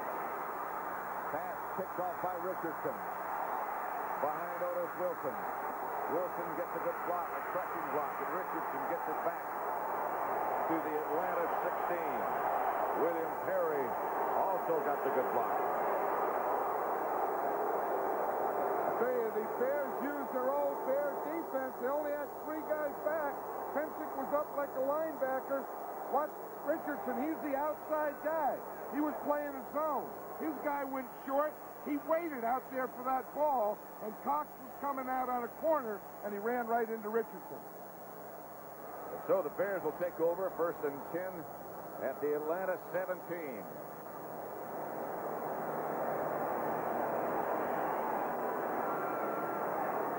Tom Zach, the quarterback. He has Suey now and Peyton behind him. And off Peyton. A gain maybe of 2. Let's watch what is zone and how Richardson got that interception. He's here. His guy's going to go short. This guy's coming here. When he goes short, he just drops off and waits out here and picks it off. Now watch Richardson. He's the outside guy. See, his guy goes short right there. But he just keeps going. He looks inside, sees the ball, gets the interception. That's good alert play. Second and 8. Peyton got 2 on the first down. Bears moving from the Atlanta 14. They lead 13-10. Tom Zach. Suey. Down at about the 11 by Buddy Curry. Gain of 3. It'll bring up a third down situation. Jim McMahon says, I'm tired of watching. I'll tell you, he's a competitor. And, and anyone that thinks that he isn't, there's no one that wants to play more than this guy. I mean, he's had his run-ins, he's had his things, but I'll tell you, he wants to play. He doesn't want to be sitting on that ball on that hat. He wants to be out there. People think that, he doesn't want to play. He wants to be traded. That's a bunch of baloney. He wants to play. He wants to play today, and he wants to play for these Bears. He threw Friday, threw yesterday, threw in pregame today, and said, it feels pretty good. Hilgenberg looking back. The Falcons have got everybody up on the line of scrimmage. Now they back off. Incomplete. Woolley Galt, the intended receiver.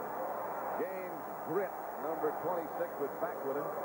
I don't think I ever saw a defense like that. Everybody on the line. Let's take a look at it. Here's the defense, but like you said, all 11 guys right up here. No guys back here. He sees it. Boom. They try and go up there, but they don't get it. See, they got all 11 right up on the line of scrimmage. Then he says, well, if they're going to do that, I better go to Willie Galt. I think Willie could have caught that ball. Looked like it hit him in the shoulder pad. It was a possible 28-yard field goal coming up from Kevin Butler.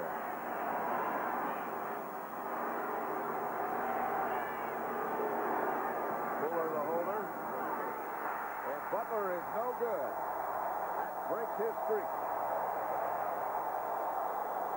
Another one that grazed the upright, but this time it went outside instead of inside.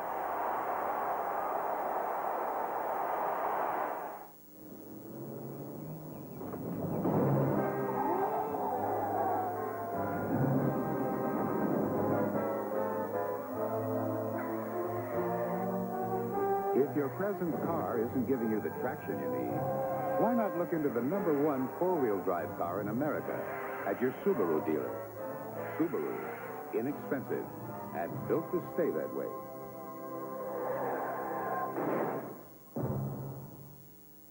Here comes the Purelator Courier. There goes Purelator Courier.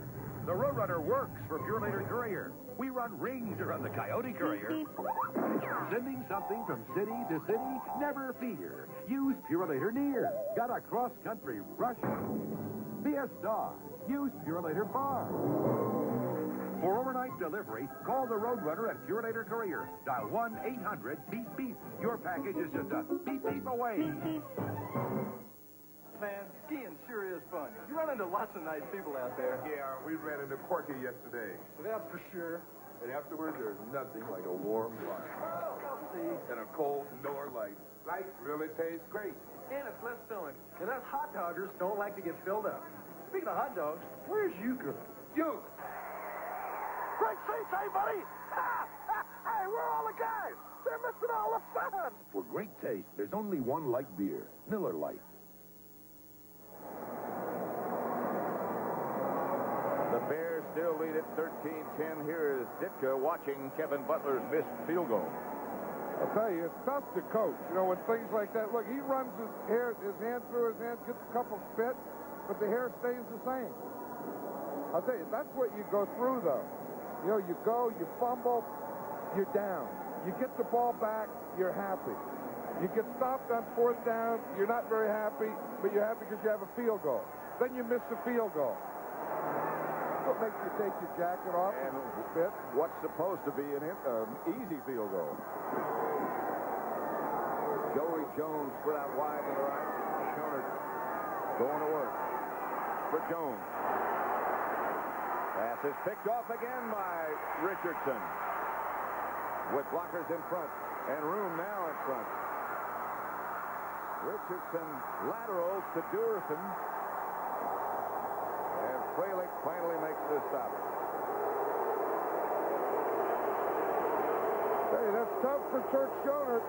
He comes in for Fuller, throws an interception. Then they dodge the bullet, then they come back and he throws another one. Again, trying to work on Richardson. You see what happened there? He tripped him. Richardson stepped on his foot. Then the receiver falls down. Then Richardson makes the interception. And he gives a lateral, said, I've run enough. And he's going to go block there. To Durison, who wound up with it, stopped finally by Fralick. And the Atlanta defense is back on the field. I think he just ran out of gas. I think he did. Bears 1st and 10 at the Atlanta 45. 11:06 left to play. Everybody in front of Peyton, but no place to go. Scott Case up to make a stop for an NFL update. Let's again go to Brent Musburger in New York. All right, Pat, here's the situation with the Giants and the Vikings. Phil Simms goes 25 yards to number 88, Bobby Johnson. Giants lead 19-13. Lawrence Taylor has KO'd another quarterback. Tommy Kramer is out. Injured thumb. Wayne Wilson in. Back to Pat. Here in Atlanta, it's 13-10. The Bears leading. We have 11:01 left to play. 2nd down, 11. Walter Payton has been pretty well controlled today. Story was in motion. Fake to Payton. He gets it out to Reitman, and Reitman gets down inside the Atlanta 30 to about the 26. Joel Williams drapes over him. But a pass completion for 20 yards and a Bear 1st down.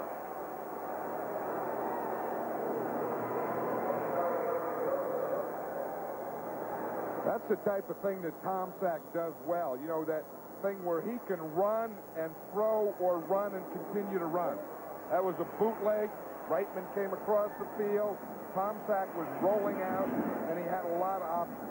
That Atlanta defense has been on the field a long time in the second half. Gentry is split to the right, Galt to the left. That's Gentry in motion. Straight back. Out of the end zone, this will be. Up into the tunnel.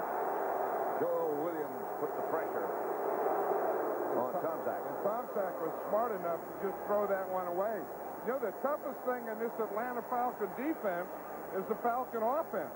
Because these guys are playing well, but the last 2 times the offense has had the ball, they've thrown interceptions, Kurt Schonert to Mike Richardson. These guys are playing hard. They're going after the Bears. They're doing their part. Second down, Dennis Harrison is number 68. Casillas, number 75, the nose tackle. Second and 10. Bears at the Atlanta 26. Exactly 10 minutes left to play. Hilgenberg. His hand over the ball to Tomczak. Goes to Peyton. Peyton slams down for about 7. It'll bring up a third down situation. Dennis Harrison made the stop. Peyton got 8. Hey, Thayer did a nice job of blocking out there, too. Let's watch it here in the middle. We'll see Casillas. He's getting blocked down by the guard. He rolls outside. Then he comes straight up, jumps over Covert, hits him in the head, and can't get there. Covert was on the ground. There's going to be a lot of obstacles in your way to the ball. Where are all these guys coming from? Willie Galt wide left. Gentry out wide right. It's Suey and Peyton, and it's third down and 2.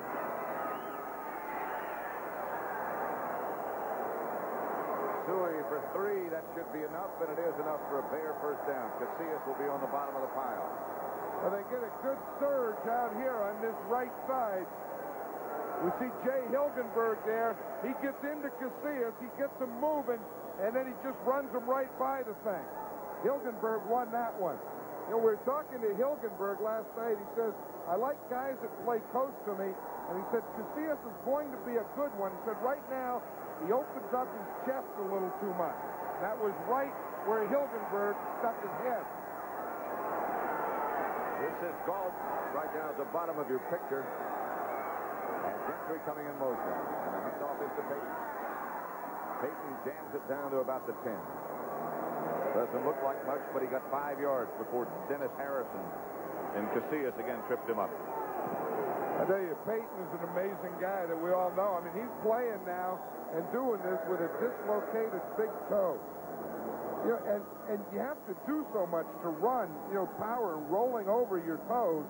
I don't know how he does. I mean, if you've ever stubbed your toe, you know how tough it is.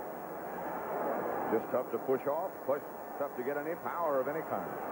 Second and 5 at the 10. 7:45 left to play. Bears leading 13-10.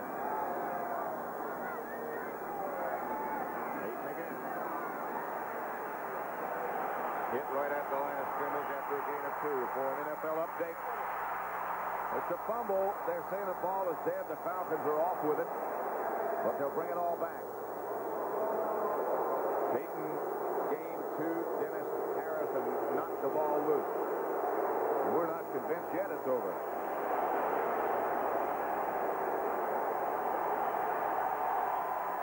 Robert Moore is still down there. He has the ball. He's down there at the other end of the field.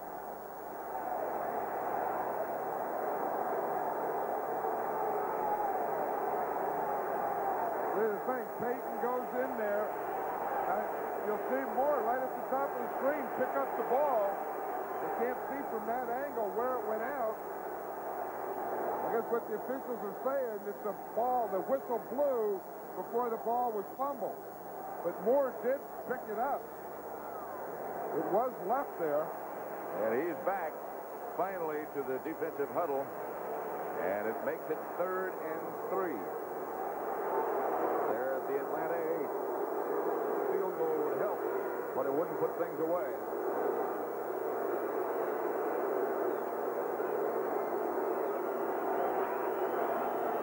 Here come the Falcons on a blitz. Knocked away. Good defensive play by Scott Case. Willie Galt, the intended receiver, and again the field goal unit will come on. Scott Case is one of those tough guys who used to be a safety. They moved him to corner this year, and Fred Bruni, his coach, says he thinks he's a lot better because he has a lot more control. He can jump. And stay up there a long time. He jumps and just stays there, like, in air. 26-yard field goal attempt this time with Steve Fuller holding Kevin Butler.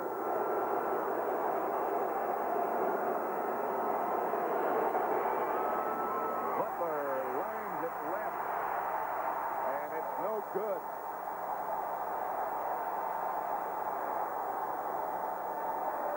Mike Ditka used to have curly hair.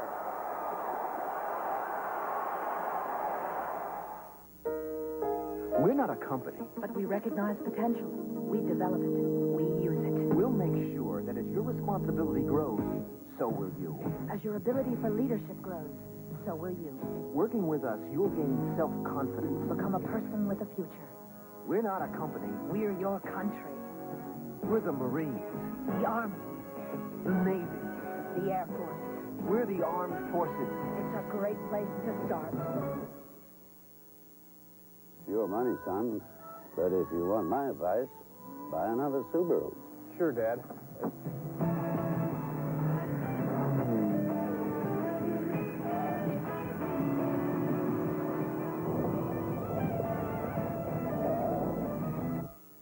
I thought we agreed you'd buy a Subaru. But, Dad, I did. The Subaru XT, the Sport Magazine Super Bowl MVP Award.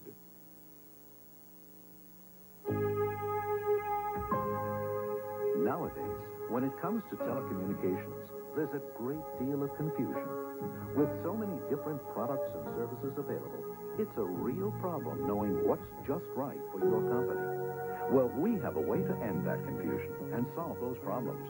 We can help custom tailor an entire telecommunications system to your company's exact needs. No, GTE. The battle for the conference crown. The Wolverines of Michigan, the Buckeyes of Ohio State. The Big Ten collision of the year kicks off a doubleheader next Saturday on CBS Sports. At Summerall, John Madden. We're at Atlanta's Fulton County Stadium. Butler just missed again. I think it might have been deflected. I think so. If you watch number 74, right there, Mike Pitt, watch his right hand gets up there, and then the ball looks like it's deflected and turns right. So it's 13-10. There's the man. I'm sure he got the hand on it. Well, he's taking credit for it. Maybe he watched the replay. I did it. You did? Yeah. Falcons ball their own 20. Kurt Schonert, the quarterback. Handoff is to Riggs. Riggs around the outside. Ripped out of bounds after almost enough and is enough for first down Atlanta. A gain of 11. Mike Richardson knocked him out of bounds. Yeah, the Bears are going into their defense now, that old Bear defense, where they only have 3 guys in the secondary, and they have Fensick up there as a linebacker. They had sort of gotten away from that. That's Atlanta's first down this half, by the way.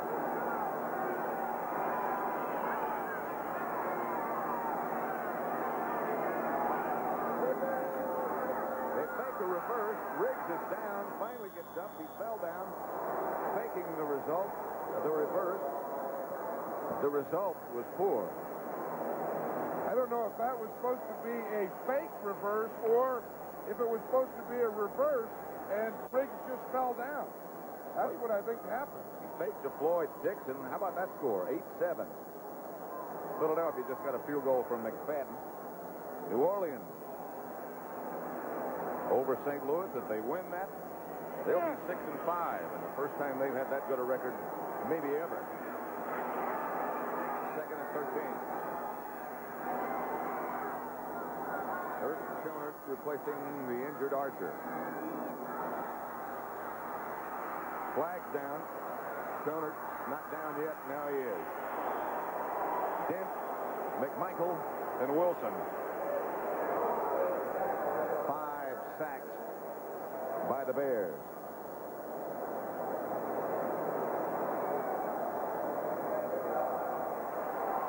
Penalty is against the Falcons. A dejected Kevin Butler with his buddy now, Van Horn. McMahon next to him. Penalty declined, third down. Penalty call against Frelick, and it's declined. 5:56 left to play. The Bears leading 13-10. It's 3rd and 18 coming up. I'll tell you what, the Falcons don't need now. I mean, they've had the bad things happen to them, the penalties and the sacks. What they don't need now is the interception. I mean, the last 2 times they had the ball, they threw interceptions. At least I think they'd like to be able to punt, if nothing else. Sylvester Stamps has replaced Riggs. Here come the Bears.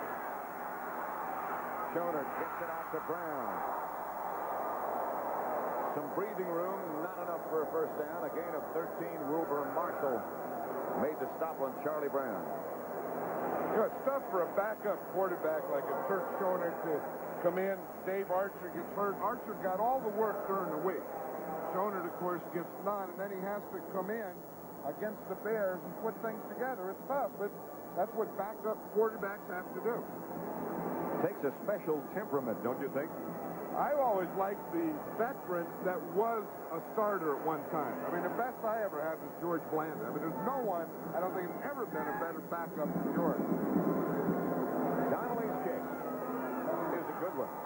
Barnes retreats, lets it bounce. I don't know if it went in the end zone or not. Yes, it did. Just barely, and they'll bring it back to the 20. A 65-yard punt that just did trickle into the end zone. The Bears lead by 3. The Winning Edge, brought to you by Seagram's Golden Wine Cooler. The winning edge can result from a wrinkle, an innovation that gives an offense a unique advantage. The Big Ben play utilizes multiple wide receivers and lots of luck to score when it seems least likely. By flooding a zone, a tipped pass can mean a game-winning touchdown. Developed by the Falcons, this innovation has been adopted by the rest of the NFL to give offenses the winning edge. Hey, me fella, look here. Seagulls, golden wine cooler, Seagulls, golden wine cooler, it's wet and it's dry, golden wine cooler, my, golden wine cooler, me and the boys, love that, golden wine cooler, it's wet and it's dry, golden wine cooler. We'll get you back for the final 4.5 minutes, but let me update the other major story in the playoff picture in the NFC. The Vikings with that 1-point lead on the Giants. They got a second opportunity on an extra point. This was a touchdown. Wade Wilson replacing the injured Tommy Kramer. 3 of 5 for 67 yards. That one to number 81, Anthony Carter, and that has given the Vikings a 1-point lead. Now, next Sunday here on CBS, at 12:30 Eastern Time, it'll be the NFL Today. You'll see Green Bay against Chicago or Minnesota against Cincinnati. It's doubleheader day. Our feature doubleheader is a dandy. The Dallas Cowboys against the Washington Redskins. Now, let's send you back to the field. Here on the field at Atlanta's Fulton County Stadium, it's 13-10. The Bears lead. They have the ball first and 10 at their own 20. Mike Tomczak is quarterback the whole way. We were just talking about how tough it is for a backup quarterback, Kurt Schoner, coming in for the Falcons. We just saw in the Vikings, their guy did it. Wade Wilson comes in, Tommy Kramer goes down, boom, touchdown pass with the Vikings ahead of the Giants. Who would have thought? The Vikings, all of a sudden, became contenders, came back into the picture. Chasing the Bears in the NFC Central. First and 10, Bears from their own 20. Tomczak going to work. Going deep, and he's got Willie Gault. And Gault is down at the Atlanta 30. A little bit more juice, and Gault would have been gone. Flag is down back at about the 50-yard line. Well, it's not back in the area where you usually have holding. They could do this all day. I'm not saying, you know, I told you so, or they should have been, or second guessing. When you have a guy like Gault, that's like having all 6 bullets in your revolver. You know, you just got to shoot him. That's all you got to do. He just flew right by. Pass interference. Defense. Number 25. Penalty declined. First down. What I say, I guess they said is that Scott Case must have hit him before, after the 5 yards. I didn't see Case close enough to hit him. Right there, he's not going to get there now. I mean, when Galt gets by you, it's 88 out the gate. 49-yard gain. Scott Case was 20 yards off the line. First down there. Contact hit to Calvin Thomas. And Vic Calvin gets down for a first down, a gain of 11. Wilkes Murray. Detroit has now gone ahead of Philadelphia. Cincinnati over Seattle again. Signals from Fuller. Fuller gets them from Ed Hughes. Right there, the coach in the glasses. He's the offensive coordinator. Gives them to Steve Fuller. Fuller signals them in. See, now Ed has a copy of the game plan. He wears it in his pants. Ditka carries this. For warm. It's the game plan warm. First down there at the Atlanta 20-yard line. Handoff is again Calvin Thomas. Thomas ahead for 5 or 6. And more importantly, they're running that clock down. 3:08 left to play. Well, you see how it loosens them up. You know, we talked about that. Boom, you hit one to call. Now that softens the defense. Then you can come. Boom, you hit, a couple runs in there, and it's not as tight a defense as it's been. Dan Henning. 2nd and 4.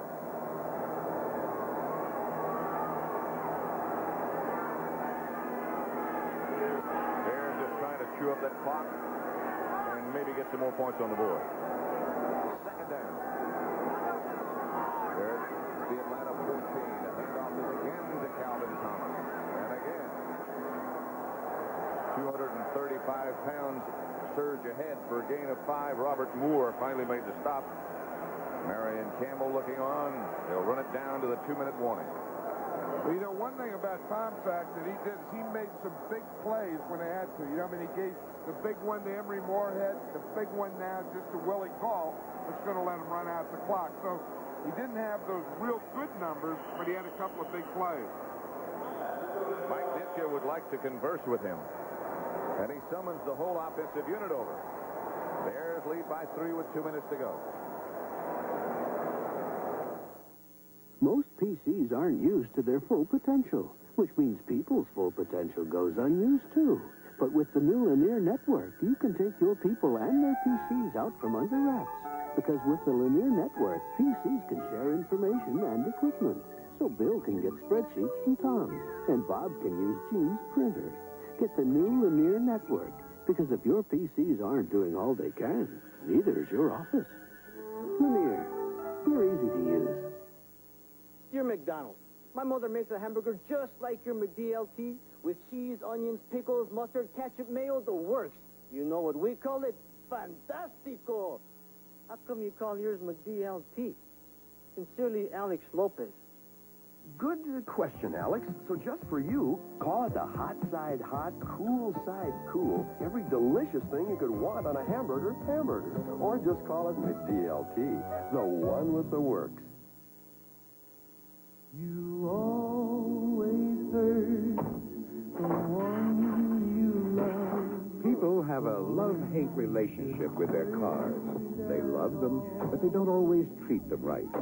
Yet, 92% of all Subarus registered since 1975 are still on the road. Now, imagine how much longer they'd last if people didn't love them so much. Subaru, inexpensive, and built to stay that way. Tonight on CBS starts with 60 Minutes. Why was Patricia Lara arrested when she tried to enter the United States? For the first time, the State Department tells us why. A 60 Minutes exclusive. Then, it's Murder, She Wrote, starring Angela Lansbury, followed by Fresno, in part 1 of a 5-part miniseries starring Carol Burnett, Terry Garr, and an all-star cast. It's all coming up tonight here on CBS. Mike Tomczak, second half, very impressive. First half, not so impressive. First and goal from the 9. for the Bears. They lead by 3. 2 minutes left to play. Handoff Thomas right at the line of scrimmage. Maybe a fumble. I think there's something down there that's jumping up and grabbing the Bears. That's about the 4th time they've fumbled down there in that area. And the Falcons, let's see if they take a timeout. I don't think they're giving them the ball. They're not giving them the ball. I don't know. That ball was loose there. I mean, they couldn't have blown the whistle that soon. I think that's a bad call.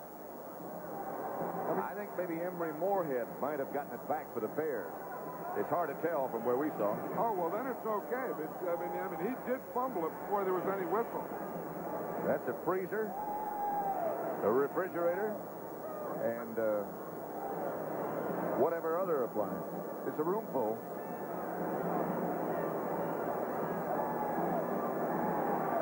The refrigerettes.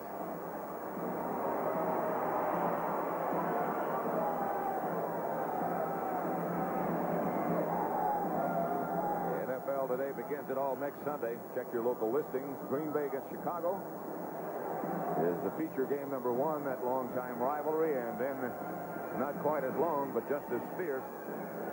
The Cowboys go to RFK and play the Redskins. This telecast is presented by the authority of the National Football League, is intended for the private use of our audience. Any rebroadcast or other use of this telecast without the express written consent of the Atlanta Falcons and the National Football League is prohibited. Second down, Bears. They're still at the 9. It's still their ball. Minute 47 left to play. Bears 13, Atlanta 10. Atlanta led 10-0 at one point early in the first half.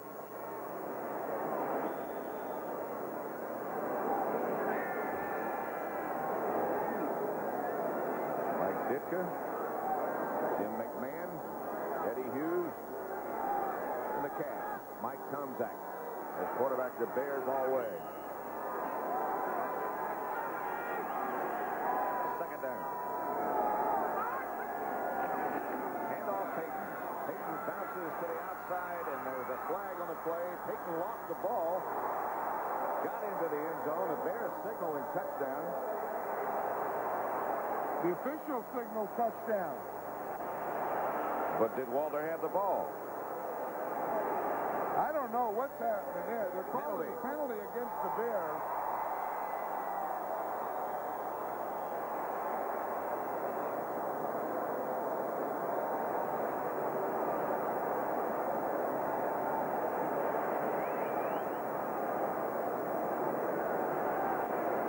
Holding, offense, number 87, repeats it down, second down. Moorhead, the tight end, who came up with a big play right after the start of the second half. A violation against him. I think he's right up on top of the screen up there, the left side of the screen. You can just see him right there with his left hand. You can see he got type of a takedown there. So it's second and goal from the 19 now. Ortego and Galt both come wide to the right. Minute 41 left to play. Clock stop. Falcons have 2 timeouts. Tomczak. Pass incomplete. Intended for Keith Ortego. Knocked away by Scott Case. I'll tell you one thing. The Bears have had their opportunities down here. You know, they've had their fumbles, they've had their penalties, they still had a lot of shots, and this defense of the Falcons has really been taking them on and turning them back. Good play by Case. Third down and goal. The ball is at the 19. And if they don't make a first down and Kevin Butler has to come back again after missing twice, I can only sympathize. I would think right now Kevin Butler would hope for another opportunity. Third down and 19 at the 19. Calvin Thomas moving left. Tomczak on a semi rollout has a lot of time. And now flag is down again. I think that was one where the whistle blew, Pat, before the ball was snapped. I think they didn't get the snap off in time. Obviously, they want to take as much time as they could. Offense, number 18, third down. You're exactly right. And they back them up a little bit more. Still third down. Now they need 24. Third and goal from the 24. I tell you, no matter what happens today and how this game comes out, this Atlanta Falcons defense has played outstandingly. They really have. 13-10, a minute 31 left to play. Pat Summerall, John Madden. We're in Atlanta. And the defending Super Bowl champions, the Bears, have had their hands full. Nevertheless, if they win, they'll be 9-2. And that's pretty hard to criticize. Well, and then we talked to Jim McMahon last night, and he expects that he'll play next week against Green Bay. I think that's part good news. The other part is, can he play and then stay healthy and play the rest of the season? Because if the Bears are going to repeat, they need that guy. Coming up next, the NFL Today postgame show with scores and highlights from around the league. Right now, one of the officials is over behind the Atlanta bench. 5 seconds on the game clock. It should read 1-3-6. They've adjusted the game clock. It was down to 1:31, and as you heard Dick Hantak say, it should be 1:36. And now they've adjusted it. I think there's a rule that any referee in the league that has a number over 100, and he's a referee, he's just getting started in the league. There was a guy who was a player, Dick Stanfield. What a good offensive guard he was. How about the running back who was right next to him with his hat on backwards? That's Johnny Rowland. Right. Hilgenberg up over the ball. Third down, Bears. They have 3 wide receivers, Barnes, Galt, and Ortega. And they run a draw play to Peyton. And Peyton gets back inside the 20 to about the 18, and Robert Moore trips him up. And again, after a gain of 6, we'll see Kevin Butler. I think the Falcons just took a timeout. What they want to do is they know that the Bears have the shot at the field goal. 1:28 left. They don't want to let them run any time off here. While we have a chance, let's run down some of the other scores around the NFL. Minnesota leads the Giants 20-19. They're in the fourth quarter. 10-8. 22 seconds remaining, by the way, in that Giant game. Pittsburgh over Houston. Cincinnati beating Seattle. Green Bay 31-7 over Tampa Bay. Miami from behind and now beating Buffalo 34-24. And New Orleans has beaten St. Louis 16-7. Their record is now 6-5. And they are definitely not out of the picture in the NFC West. I'll tell you, I think, the Dallas Cowboys are going to be watching that NFC West, too. Butler now from 35 yards out. He had a string of 18 in a row. Now he's missed 2 in a row. Steve Fuller holding.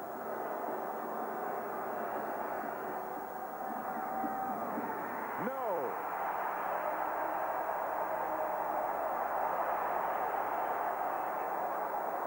I would imagine if there ever were a place where Kevin Butler would love to excel, it would be here. Because he's from Georgia. He played, of course, for the Bulldogs.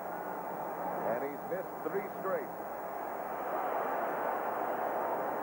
Now, the one before this I thought was deflected by Pitt. That one was not deflected. He just missed it left. But remember the one he made? It hooked left, kept hooking, and hit the bar and went in.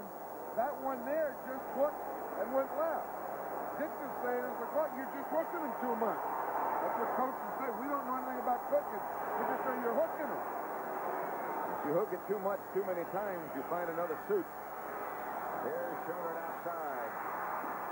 Joey Jones gets out of bounds. Stops the clock. Gain of 9. A minute 19 left to play. How do you feel about overtime? I don't don't know that Kurt Schoenert has, with this team, I don't know that he can move the ball down and get it in a field goal position. He just got his first down, barely. Stop the clock with 1:19.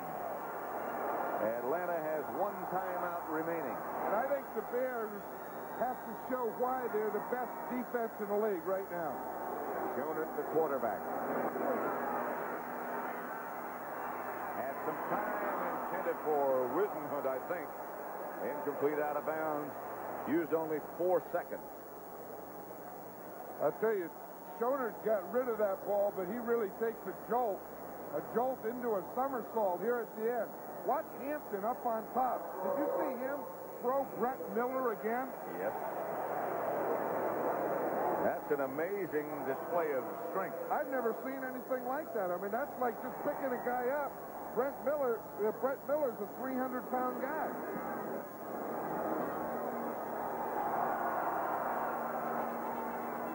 Just to bring you up to date, the Giants have gone ahead with 15 seconds left. Allegre hit a field goal. The Giants 22-20.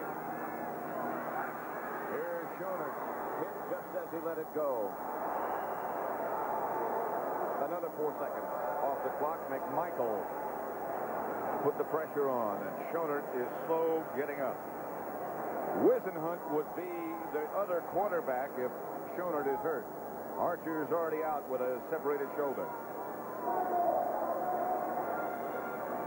3rd and 10. Atlanta ball their own 30. 1:11 seconds left to play.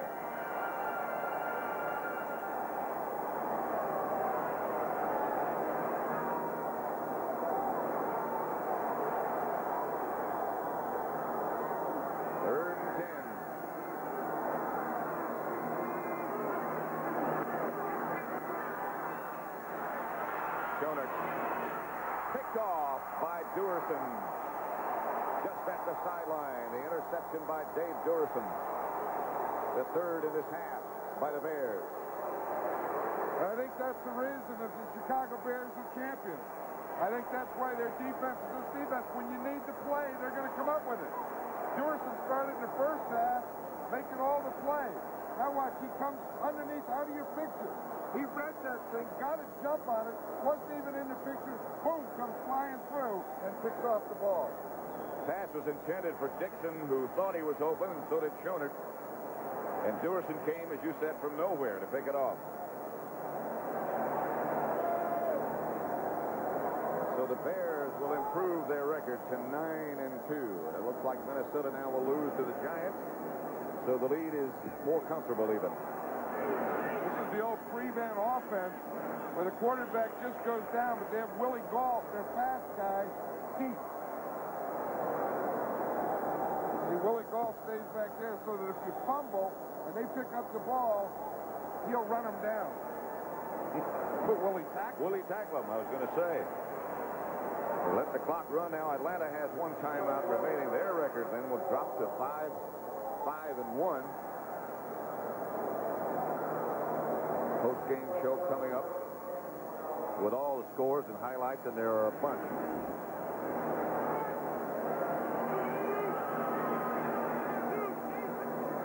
They do it again.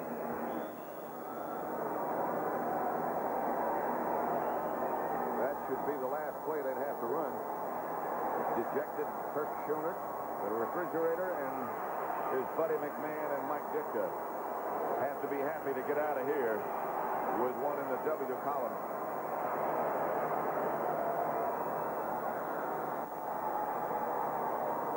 Mike doesn't look all that happy, but anytime you win, that's got to be one of those things. You've got to be happy. I think if you can get this guy back next week, and again, like I said earlier, for the rest of the season, I think they'll all be a lot happier in that dressing room. Be happy with that victory. The one guy who won't be too happy would be one Kevin Butler. I don't know. Ditka may be more happy than we think. Did you see that smile there? Sneaky. He doesn't smile a lot on the field, but I think we sneaked one in there. There's some battle scars on those two, Vincic and Van Note. What a great shot. There's some battle scars on that helmet. There's room for a lot. And there's some battle scars that chair he's going to sit in. There will be. William Perry, they did play him on offense as they said they might. The Bear touchdown scored by Tom Zach, the only one with the refrigerator in the backfield. They're the two centers. What do they talk about? Well, they talk about what life is like, always looking through your legs. I think, Hilgenberg said that, he was talking about the great centers, and he said it's always been guys like Van Noten that he thought were the best. Guys he watched as a kid, and, that old, tough, gritty guy in there. He said those are always the guys I respected and loved. Well, there's a guy who deserves an awful lot of respect, Jeff Van Noten. For John Madden, then, this is Pat Summerall saying so long from Atlanta's Fulton County Stadium. Final score was the Bears 13, the Falcons 10. Coming up next on the NFL Today, the post-game show with Brent Musburger, the scores and highlights from around the league. And a reminder that you've been watching CBS Sports coverage of the National Football League. Nobody has lower fares than United to more cities across this land. North to south, east to west, only United has low fares to all 50 states. You're not just flying, you're flying the friendly sky. This guy thinks he makes a better Bob Uecker than I do. Bingo! See, you can't imitate the old Uke, just like you can't imitate Miller Lite. Oh, these fans, I love them. Hey, Light is still the only leading beer with a third less calories than the regular beer and a great taste, too. Let's go, fella. Oh, I must be the purple. Imitations don't make it. You can't copy an original. There's only one light beer, Miller Lite. You ever see my John Wayne? Brighten your colors, sharpen your sound with high-tech components designed to astound. Fine-tune your life with every time. Amazing new features, the ultimate prize. Step into the future, we'll open your eyes. Fine-tune your life, never to feel so right. Fine-tune your life with every time.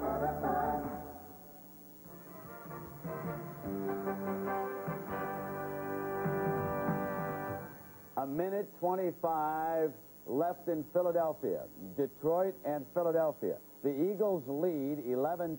The Lions have just gotten the ball back on a turnover. We're going to go over and join Tom Brookshire for the conclusion. Brookie? For those of you that have been somewhere else, here in Philadelphia, it's Detroit trailing 11-10. Ferguson has the ball from Detroit with less than a minute to play, and they're getting ready for an Eddie Murray field goal to win for the Lions. Each team has come in 3 and 7, and it's been sort of a bitter battle. A lot of penalties. Buddy Ryan against Darryl Rogers. And if you like defense, this was a great defensive game this afternoon, the way both teams were hitting. And Detroit's quarterback has been number 12, Joe Ferguson, from Arkansas to Buffalo to Detroit. He had a touchdown pass in the first quarter for 63 yards. Since then, the Eagles have gotten a field goal and a safety and a touchdown. And now Detroit's trying to throw this ball game up. Jones inside the 25 to the 24-yard line. The power runner. Springer gets up a little slowly, the offensive lineman. It looked like the Eagles had it sewed up. With less than 2 minutes, and young Randall Cunningham, who's been brilliant at times for the Eagles at quarterback, fumbled the ball, and Kofer recovered for the Lions, and that's where we are now. Spagnuolo of the Eagles talking to Randall Cunningham, telling him it doesn't always bounce your way in this league. The Eagles burned their timeout, so they have 1 left. Detroit still has 2. 17 seconds. And if you wanted one kicker in this position to win a game for you, Murray would be the guy. He's done a terrific job for the Lions. Remember a few years ago when they had San Francisco on the ropes? Yeah. And he kicked a good solid kick and missed by, what, 8 inches? But he is the one.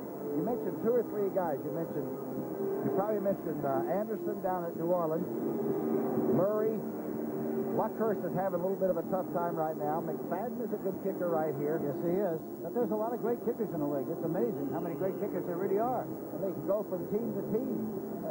How about the guy at Kansas City? That's right. Oh, well, City's been one for years. From the 30-yard line, a 40-yard attempt.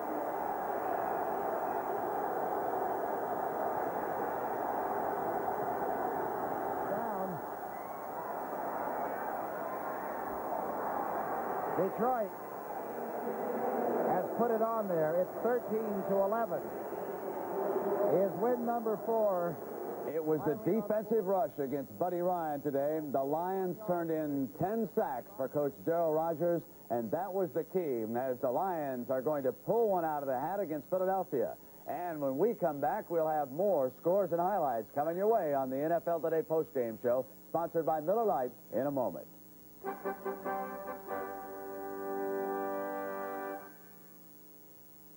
My amigo Juan just came out from Mexico, so I'm introducing him to our American friend Larry and our favorite beer, Miller Lite. Por favor. Juan, mi Miller Lite de gusto porqueria. It tastes muy bueno. Larry. Ladies, ni most calories and no gusto filiopo. El comprende? No, not really. For mucho great taste, there's only one light beer, Miller Lite. Does your friend speak any English?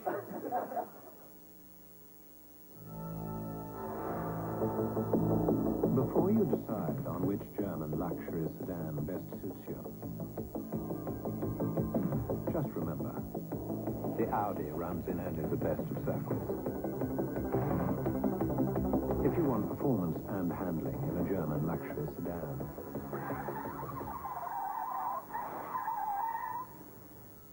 you're ready for an Audi.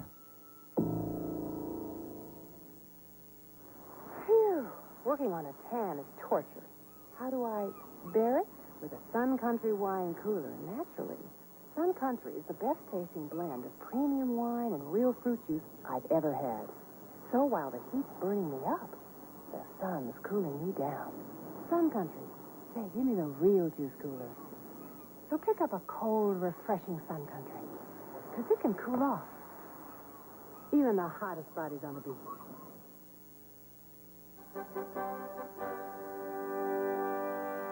Phil Simms rallies the New York Giants. They run their record to 9-2. Raul Alegre with 5 field goals. And let's go live to the Metrodome, and here's Tim Ryan. Tim? Back here in Minneapolis, a come-from-behind victory by the New York Giants, 22-20 over the Minnesota Vikings. Let's go down to the sidelines where Irv Cross spoke with Phil Simms of the Giants earlier. Of course, the man of the hour today for the New York Giants, Phil Simms, and obviously delighted with this victory. Oh, yeah, I think that's an understatement. You know, to come back like this, it meant a lot to me. And I think it meant a lot to the team. So, you know, I feel pretty good about it. Well, in the fourth quarter, Bobby Johnson was your man. You hit him for a touchdown in the fourth quarter, and then later on a 4th and 17, you hit him again. But tell me about the touchdown pass. Well, that was a play we just put in this week for these guys, and we've been running Joe so much in that situation off the left side that we just figured, let's fake it one time and see if we can suck everybody up and throw behind them. And it worked just like we drew it up, so I was glad we tried it. And it worked mainly because people key on Joe running in that situation. Well, they did a pretty good job of keeping Joe Morris under control in the running game. What were they trying to do to hold him down? Well, I don't know if they did anything special. The thing that's a big plus for them, their defensive linemen, they have 4 of them. They stunt just about every down, so when you stunt like that, most of the time it ends up just confusing the blocking for our linemen, and they stopped the run because of that. And I think that was the reason why they stopped it today. All right, Phil, the biggest play of the game, and there were a lot of big plays in this ball game. 4th and 17, late in the fourth quarter. You had to come up with it, and there's Bobby Johnson again. Yeah, we were fortunate. They, you know, played zone, and I said, okay, if they play zone, Phil, I was looking for Stacy on the backside for about a 20-yard in cut, and he didn't make it, so I was getting ready to get hit, and I knew Bobby was going to be on the sideline, so I lofted it up as easy as I could over the top, and when I threw it, I swear I thought it was just going to get over the top of that defensive back, and it did, and I didn't get to see it, but I knew it was close. Congratulations, Phil. Thank you. 22-20, New York Giants. Brent? All right, Irv, the final score, the Giants 22, the Vikings 20. Let's take you now to Atlanta and Pat Summerall. Okay, Tim, thank you very much. The Bears beat the Falcons 13-10. It wasn't pretty, but the Bears do improve their record to 9-2. And after the game was over, we talked to the quarterbacks. Mike Tomczak. He didn't have a beautiful first half, but he came back. And it's still, after all, a win. That's right, Pat. The bottom line is to win, and it's one of those wars out there. I think John can, attest to that. He's been through a lot of those himself as a coach, and, things were going well offensively in the first half. We had bad field position, and, I had 2 interceptions in the first half, and it doesn't help our cause at all, but our defense rose to the occasion again. I think the defense did, and then I think you really loosened them up, Mike, when you were able to get the ball deep. I mean, first to Moorhead, and then later, even on this last drive down there to Willie Galt. I felt for Willie missing those 2 touchdowns in the end zone, but, that's the game of football. You're going to have a lot of breaks and along the way, and, I didn't have the greatest of days, but the bottom line is we won, we played hard, and we needed those first downs when we had to get them, and, if I didn't scramble out a few of those, I don't think it would have been a lot tougher ball game, but, I'm learning, I'm still young, but I'm coming along all right. Mike Tomczak, who led the Bears today to a 13-10 victory over Atlanta. Now let's go back to Brent Musburger.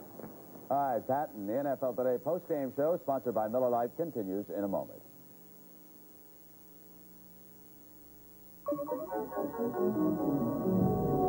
Boy, am I drained.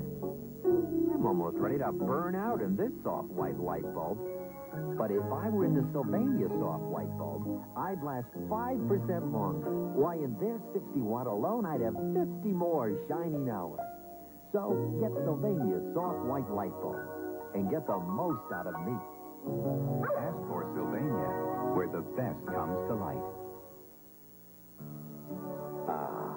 Draft beer. It's always been the smoothest, freshest beer around, poured straight from the tap. And now, there's a true draft beer in a bottle. Miller Genuine Draft. It's not heat pasteurized like most bottled beers. It's cold filtered for real draft smoothness. Ask for Miller Genuine Draft. The Miller with the black label. It's beer at its best. Once upon a time, millions of us roamed the bathrooms of America. We're bull shavers, convinced we had to use shavers with all kinds of expensive extras. But we don't pay an arm and a hoof anymore, because us bull shavers are becoming Bic shavers. Bic gives us an extraordinary shave at an extraordinary price, without bells or whistles. To pay more makes you, well, bullheaded. Try the Bic for normal or sensitive skin, and you too will have a beat. With bull shaving. Now, here is where we stand at the moment. The New York Giants pull one out 22-20 over the Vikings. Detroit comes back, and they close in and beat Philadelphia 13-11. Pittsburgh, with no points scored in the second half, holds off Houston 21-10. Cincinnati over Seattle 34-7. Green Bay breezes, and Chicago's next for the Packers. Miami comes back. 4 touchdown passes by Dan Marino, and they beat Buffalo 34-24. New Orleans runs its record to 6-5, 16-7. Chicago with a 3-pointer over Atlanta, 13-10. These games underway. 6-0, the Patriots over the Rams in the first. Indianapolis and the Jets are tied at 7 in the first. The Raiders with 10 points on Cleveland. They're shutting them out in the first. And Dallas has kicked a field goal. Denver leads Kansas City 14-0. And the Dallas count right now is 3-0 over San Diego. The NFL Today postgame show continues in a moment. You guys were easy last year. Whoa, come on, admit it. You cheated. Cheated? Huh? That guy was a ringer. That guy was a monster. Besides, much good for your complexion. Hey, and don't forget, we let you share our beer. Remember? That draft beer was unbelievable. That it was. Sure was. Drinking Miller Genuine Draft will remind you of the best beer you ever had, because it's cold filtered for real draft smoothness. It's beer at its best. Lou? Good money, right. Who discovered electricity? I don't know that. I wasn't living then, and I don't read that many books about electricity. The most important thing to know about electricity is it's there when you need it. Your electric company makes sure. Huh. You're wearing this because of your new secretary. Me? I'm wearing ice blue aqua velvet because the icy cool formula makes my face feel great. But that scent, it's sinful. Something about an ice blue aqua velvet, man. I own a PC and a VCR, a condo on the beach, and my own company. But I don't own a car. I lease with GMAC. For me, leasing was smarter than buying. just good money management. Since I worked out the terms with my GM dealer, I can pay less each month.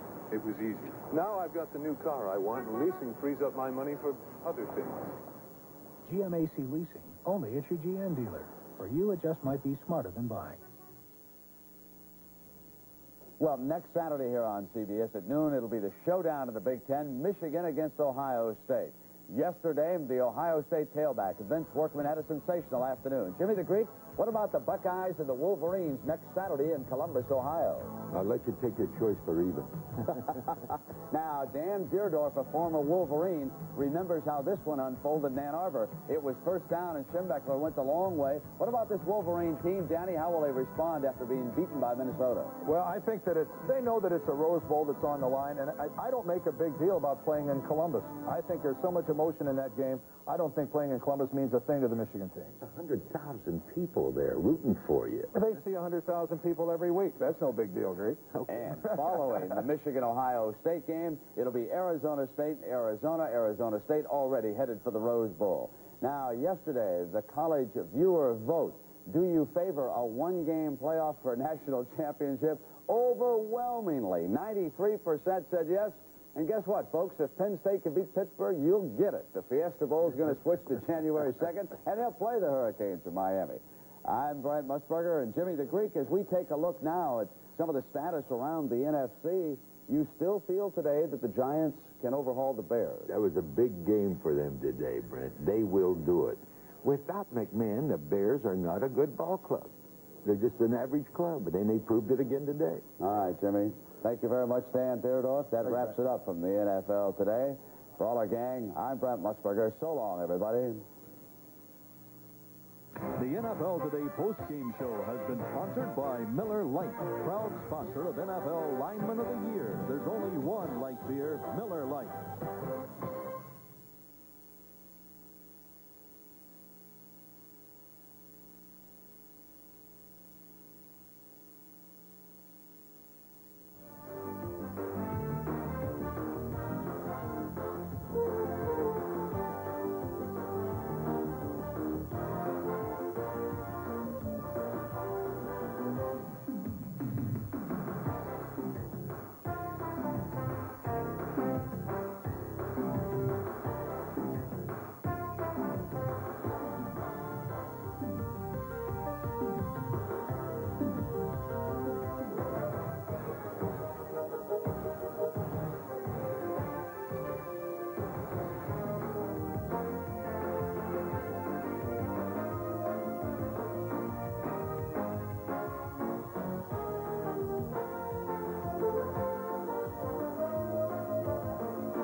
When you look for champions, you look to CBS Sports. Why was this woman arrested when she tried to enter the United States? For the first time, the State Department tells why. A 60 Minutes exclusive tonight on CBS. This is CBS. Now, let's have a look. They are... No two doctors are alike. Like action? That's why when you choose MaxiCare Health Plan, you can choose your own MaxiCare doctor. A doctor who will know you and who you can see as often as you need without ever paying a deductible or filling out any forms. MaxiCare lets you pick a doctor you feel comfortable with. Very good, very good. Well done. A certain American institution allows their people only Coke and Pepsi, which means they're sentenced to a life of Coke and Pepsi. But there'll always be some people who go out of their way for the taste of RC Cola. Yes, a taste that's unrestrained. Yes, some people will go out of their way for the taste of RC. But sometimes they go too far. If you've never driven Mitsubishi Galant, get ready to soothe your nervous system.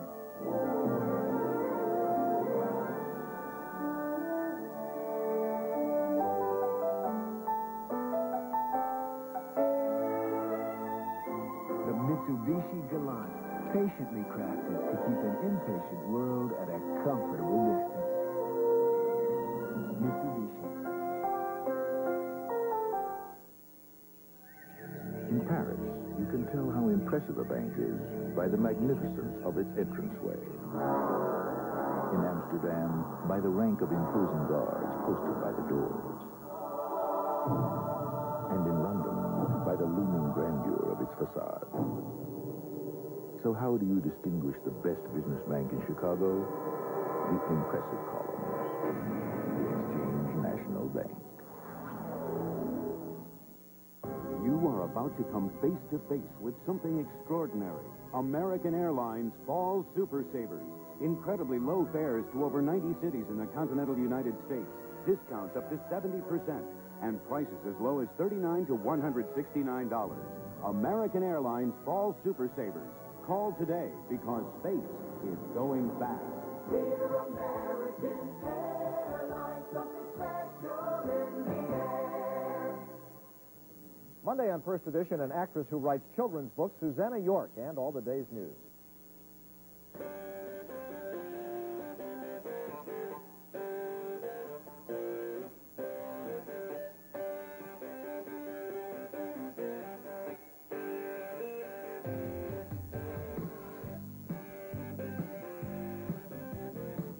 Good afternoon, everybody, and welcome to Channel 2's post-game coverage of the Chicago Bears. You know, Atlanta started out the season with 5 straight wins. They have cooled off since then, but they were sure ready to play today. Atlanta led it at the half, but they did not score a point in the second half, and the Bears won it by a score of 13-10, so the Bears' record is now 9-2 with 5 to go, and they have 3 easy ones coming up the next 3 weeks. We'll be going down to Atlanta to Jeannie Morris with player interviews shortly, but first, let's see some of the big plays from the game. You can't fault the defense today.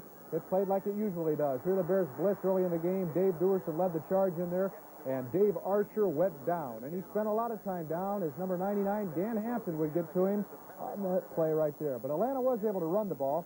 Gerald Riggs moved it, and here the quarterback Archer rolled out to the left, and he gets some good yardage to set up a field goal as Atlanta led it 3-0 right after that. Atlanta kicked off after the field goal. This was the most exciting Bears offensive play in the first half. Dennis Gentry just about broke it all the way.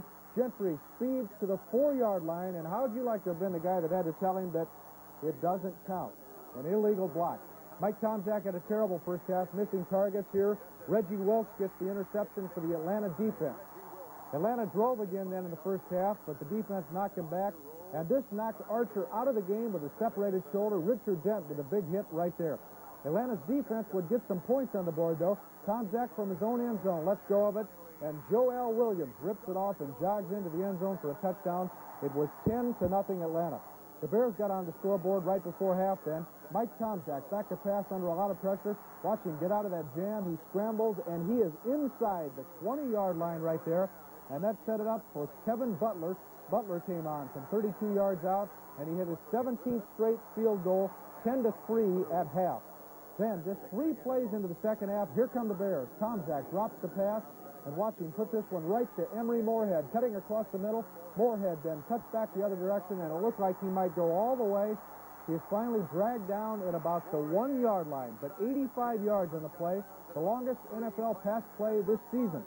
Then, when the Bears really needed it, Tomczak sneaks it in. Only touchdown for the Bears, 10-10, a brand new game.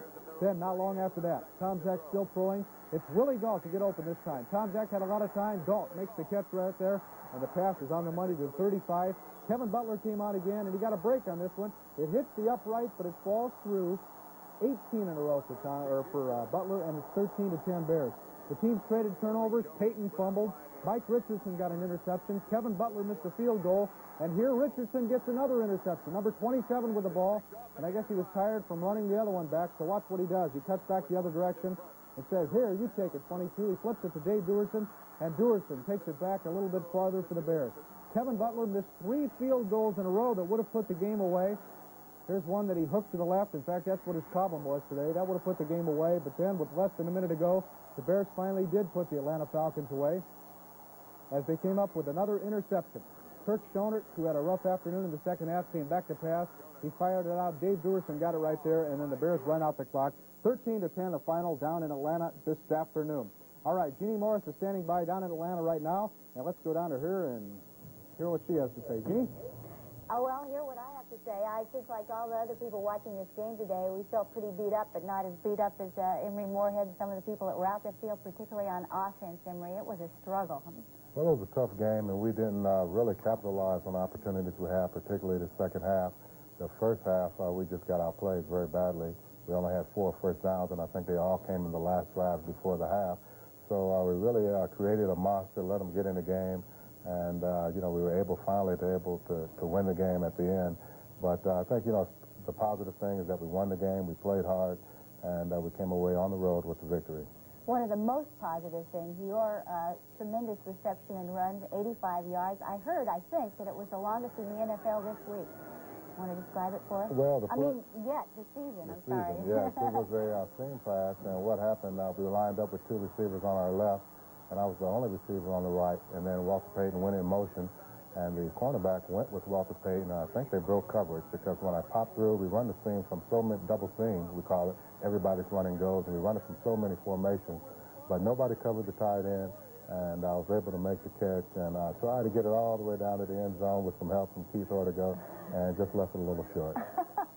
Did you run out a little bit of gas there? I think the field was a little long down there. It might be 101 yards. Yeah, it sure was. Well, 85 is good enough, and that led to your only touchdown. Yeah, it was a big touchdown for us because particularly at halftime we hadn't played well, and we wanted to come out and establish some momentum, get on the board the first possession, and that made it a tie ball game. And then from there, you know, we thought we could take control of the game, and the defense certainly did. Well, the man who was controlling it, or trying to control it that first half, Mike Ditka, is sitting with us now. Mike, what stalled you?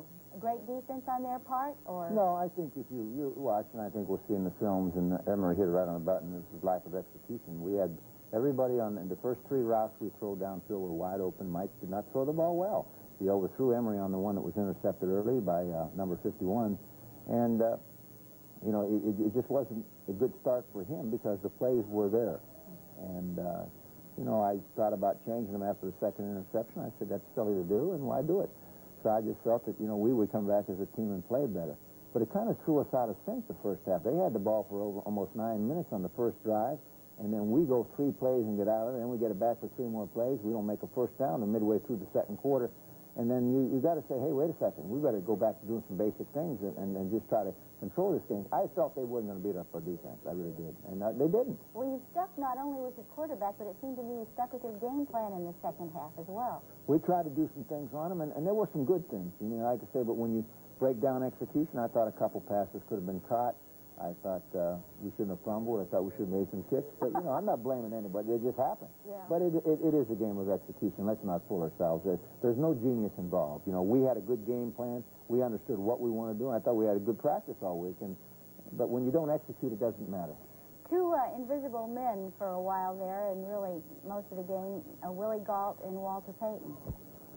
Well, they were invisible in the beginning, but we didn't run the ball in the beginning, and we didn't have the ball. So it's hard to run it, and then in the second half, in the second quarter, Walter really ran well, and we got the ball to Willie a couple times on real big plays, and, you know, if he hits them in stride, and, you know, Mike, I'm just glad Mike bounced back. I think it's great for his confidence. I don't know what the heck's going to happen. He may be playing all year for us. He did. He really did bounce back. I mean, he looked very strong. He looked like 2 different quarterbacks. Well, I think in the beginning he was aiming the ball, Gene. You can't aim the ball in this game. You know, he got a strong arm, throw it. You know, I think he was trying to make everything pinpoint. You know, you don't just throw it in there. These guys are all good.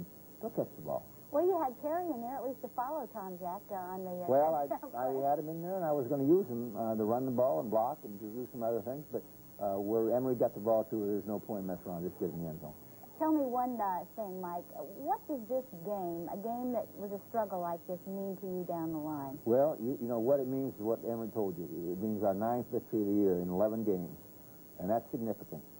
This is a win on the road against a good football team who hasn't given up a lot of points against anybody but the Jets last week. It keeps us ahead of the people behind us in our division, and 1 step closer to the division title, and that's what we're looking at. We're going home for 3 at home now. I think they'll be tough games. I think Green Bay is a much improved team. I mean, they just beat the heck out of Tampa Bay today, and then we pick up Pittsburgh and who else? And Tampa Bay. You know, over and over again, we are seeing pictures on the television of number 9 and the word that 15 can't go. without him all the way. Now, Emery, what do you think about that? Well, you know, we've played in this situation before. We've played with Steve Fuller leading our team, and we just have to make up our minds within the team that, you know, it's a whole team effort. We're going to have to win with all 45 guys, and if Jim can't go, that still doesn't deter us from our plan of going to the Super Bowl. So we will win with Mike Tomczak or Steve Fuller or whoever we have to play with, because we cannot rely on one person to take us all the way. It's going to take a total team effort. Days like this make that one person look pretty big, though, don't they, Mike? Not really. I don't think so. I just think when you look at the number of opportunities that we miscapitalized on, like Emery told you, then you got to say, hey, this game could have really been easy, been 25 to 10 or 25 to 3, or, you know, we could have had a good day out of it, and we didn't. And you say, well, yeah, but don't blame it all on the quarterback. And I've always believed for a long time that they got too much credit and they get too much blame. Well, you always say that, but... And that goes for coaches, too. Yeah, what about defenses? You could say thank you to them, both boy, I'll tell you what. But I've said that all year. I've said that for 2 years, for 3. Our defense is good. Well, thank you both very much. And we'll get back to Chicago. And Howard? All right, Jeannie, thanks a lot to the coach and to Emery Moorhead down there. This is the first time, by the way, in 5 weeks that the Bears have won 2 games in a row. And as the coach pointed out, the Bears are home for 3 now that it looks like on paper at least they should handle. And they're in pretty good shape right now with that 9-2 record. We're going to take a break. We'll be back with more on the Bears Locker Room Show. Stay with us. Bears Locker Room is sponsored in part by Miller High Life. Miller made the American way since 1855. By your Chicagoland, Northern Indiana, Better Buick dealers. Find out why they sell more Buicks than anyone else in the world. And by Kemper Mutual Funds. There's never a bad time to make a good investment. Sunny and warm, high in the mid-70s. Good investment opportunities can come in all economic climates, rain or shine. What's important is that they're good investments, right for you, right now. When you're not sure where to invest, knowing about Kemper Mutual Funds helps. Ask your broker about Kemper. Hi, Fred. About that Kemper Mutual Fund. There's never a bad time to make a good investment. Better. Buick's on the leading edge. Better than ever. Better. Why settle for anything less? What could be better than a Buick? It's a whole new kind of action. Buick. It's performance satisfaction. Better. Your money buys more cars for you. Better. A better American value. Better believe it's in your Better Buick dealer. Watch closely. You're looking at America's 2 leading premium beers. Because Miller High Life comes in a clear bottle, you probably think it's the lighter of the 2. But life is full of surprises. You see, Miller High Life is brewed darker from this special and expensive roasted malt. Pour them for yourself. See the difference roasted malt can make. Then compare the taste, and you just might find out what a beer made the American way is all about. Miller High Life. You're witnessing one of the most momentous events of all time. The world's first digital video system from Toshiba. The Toshiba digital VCR creates unforgettable special effects. And the first 525-line digital TV is incredible. Toshiba digital video. It'll change history. Toshiba Digital Video at Video King. Welcome back to our Bears Locker Room Show. The Bears will play Green Bay here next Sunday. You heard the coach say a minute ago he thinks that they have really improved. This looks like the battle of the bad teams up in Milwaukee today. Tampa Bay at Green Bay. And the Bucs helped the Packers look like a Super Bowl contender. They had it blown out by halftime. It was 21-0 by halftime. Here a big rush by Tampa Bay. Randy Wright gets rid of the ball, though, to Philip Epps. And this is 53 yards. Epps catches it in traffic, and he scores. And it's 7-0 Green Bay on top. Later in the first quarter, Wright throws to James Lofton. Watch Lofton do a good job getting both feet in the corner of the end zone or the back of the end zone, and it was 14-0. It was 21-0 by half, and it was over quickly. The final there, Green Bay won it by a score of 23-7. On to the scores now in the NFL. Let's look at some of the finals in case you haven't seen them yet. The Giants came from behind, and they beat Minnesota in a back-and-forth game that was 22-20. There's the Green Bay-Tampa Bay final. Green Bay winning it easily. They are here next Sunday. Detroit over Philadelphia, 13-11. New Orleans, they've been hot lately. They beat, San Francisco. They beat Los Angeles Rams last week. They won at St. Louis today, 16-7. Cincinnati, a surprisingly easy win over a Seattle team that seems to be falling apart. Cincinnati winning that one 34-7. Couple of other finals. Miami over Buffalo 34-24, and Pittsburgh over Houston. That score was 21-10. And of course, we'll be updating some of the late games that are going on that have just started. Now, an important game for both teams playing up at the Metrodome in Minnesota this afternoon. The Vikings have been playing very well. Tommy Kramer had been hot. The Giants came into the game with a record of 8-2, and in this one, it is the Giants winning it 22-20. Let's look at the highlights in it. The first half was all field goals. It's 9-6 Giants here, and Tommy Kramer went to work to Allen Rice, touchdown, and that made it 13-9 Minnesota. The Giants came back and took the lead. Phil Simms over the middle. That is to Bobby Johnson, 25 yards, 19-13 Giants.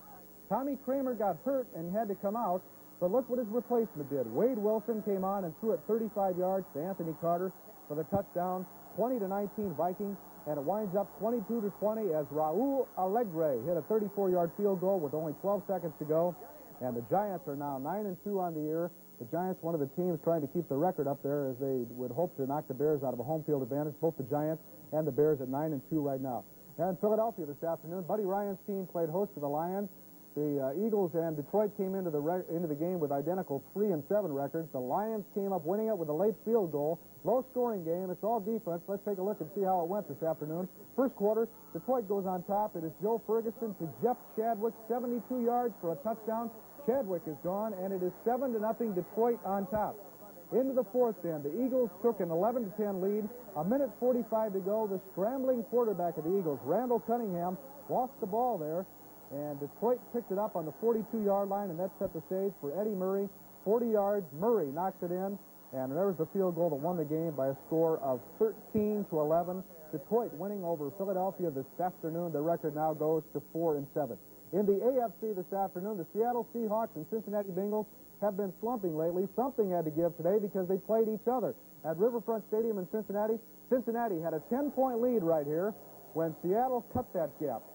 Dave Craig throws to Steve Largent. Nice catch by Largent as that gets down 28 yards and set up a 1-yard touchdown. 10-7. The lead was down to 3. Look at this wild play. Boomer Esiason fell down.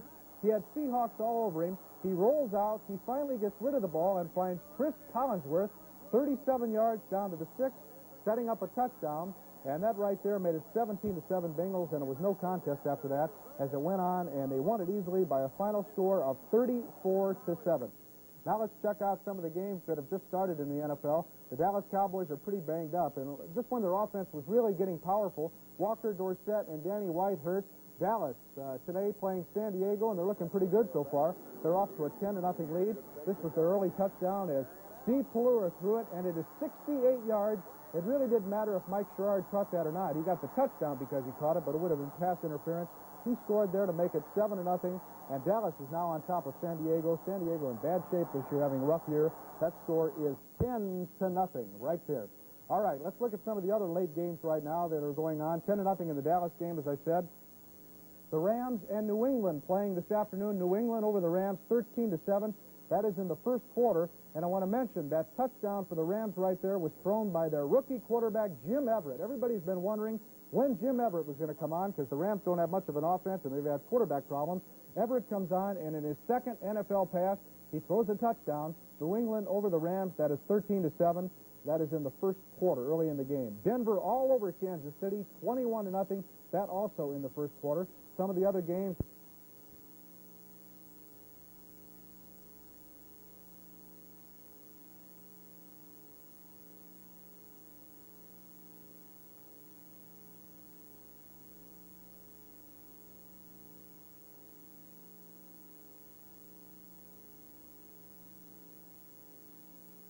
Settling for a time. Many years ago, Leo Deagle stood right here at 18 at St. Andrews and was so petrified with fear that he took a regular putting stroke at the ball and missed it. At the moment, Longmuir, Norman, and Jacobson are leaders by 1 shot. All across the country, every day, USF&G insures you. Your work, your home, your play. The USF&G in the USA. USF&G protects your business, home, auto, and life through 6,000 independent insurance agents all across the country. Protecting what you value and ensuring your way. The USF&G and the USF.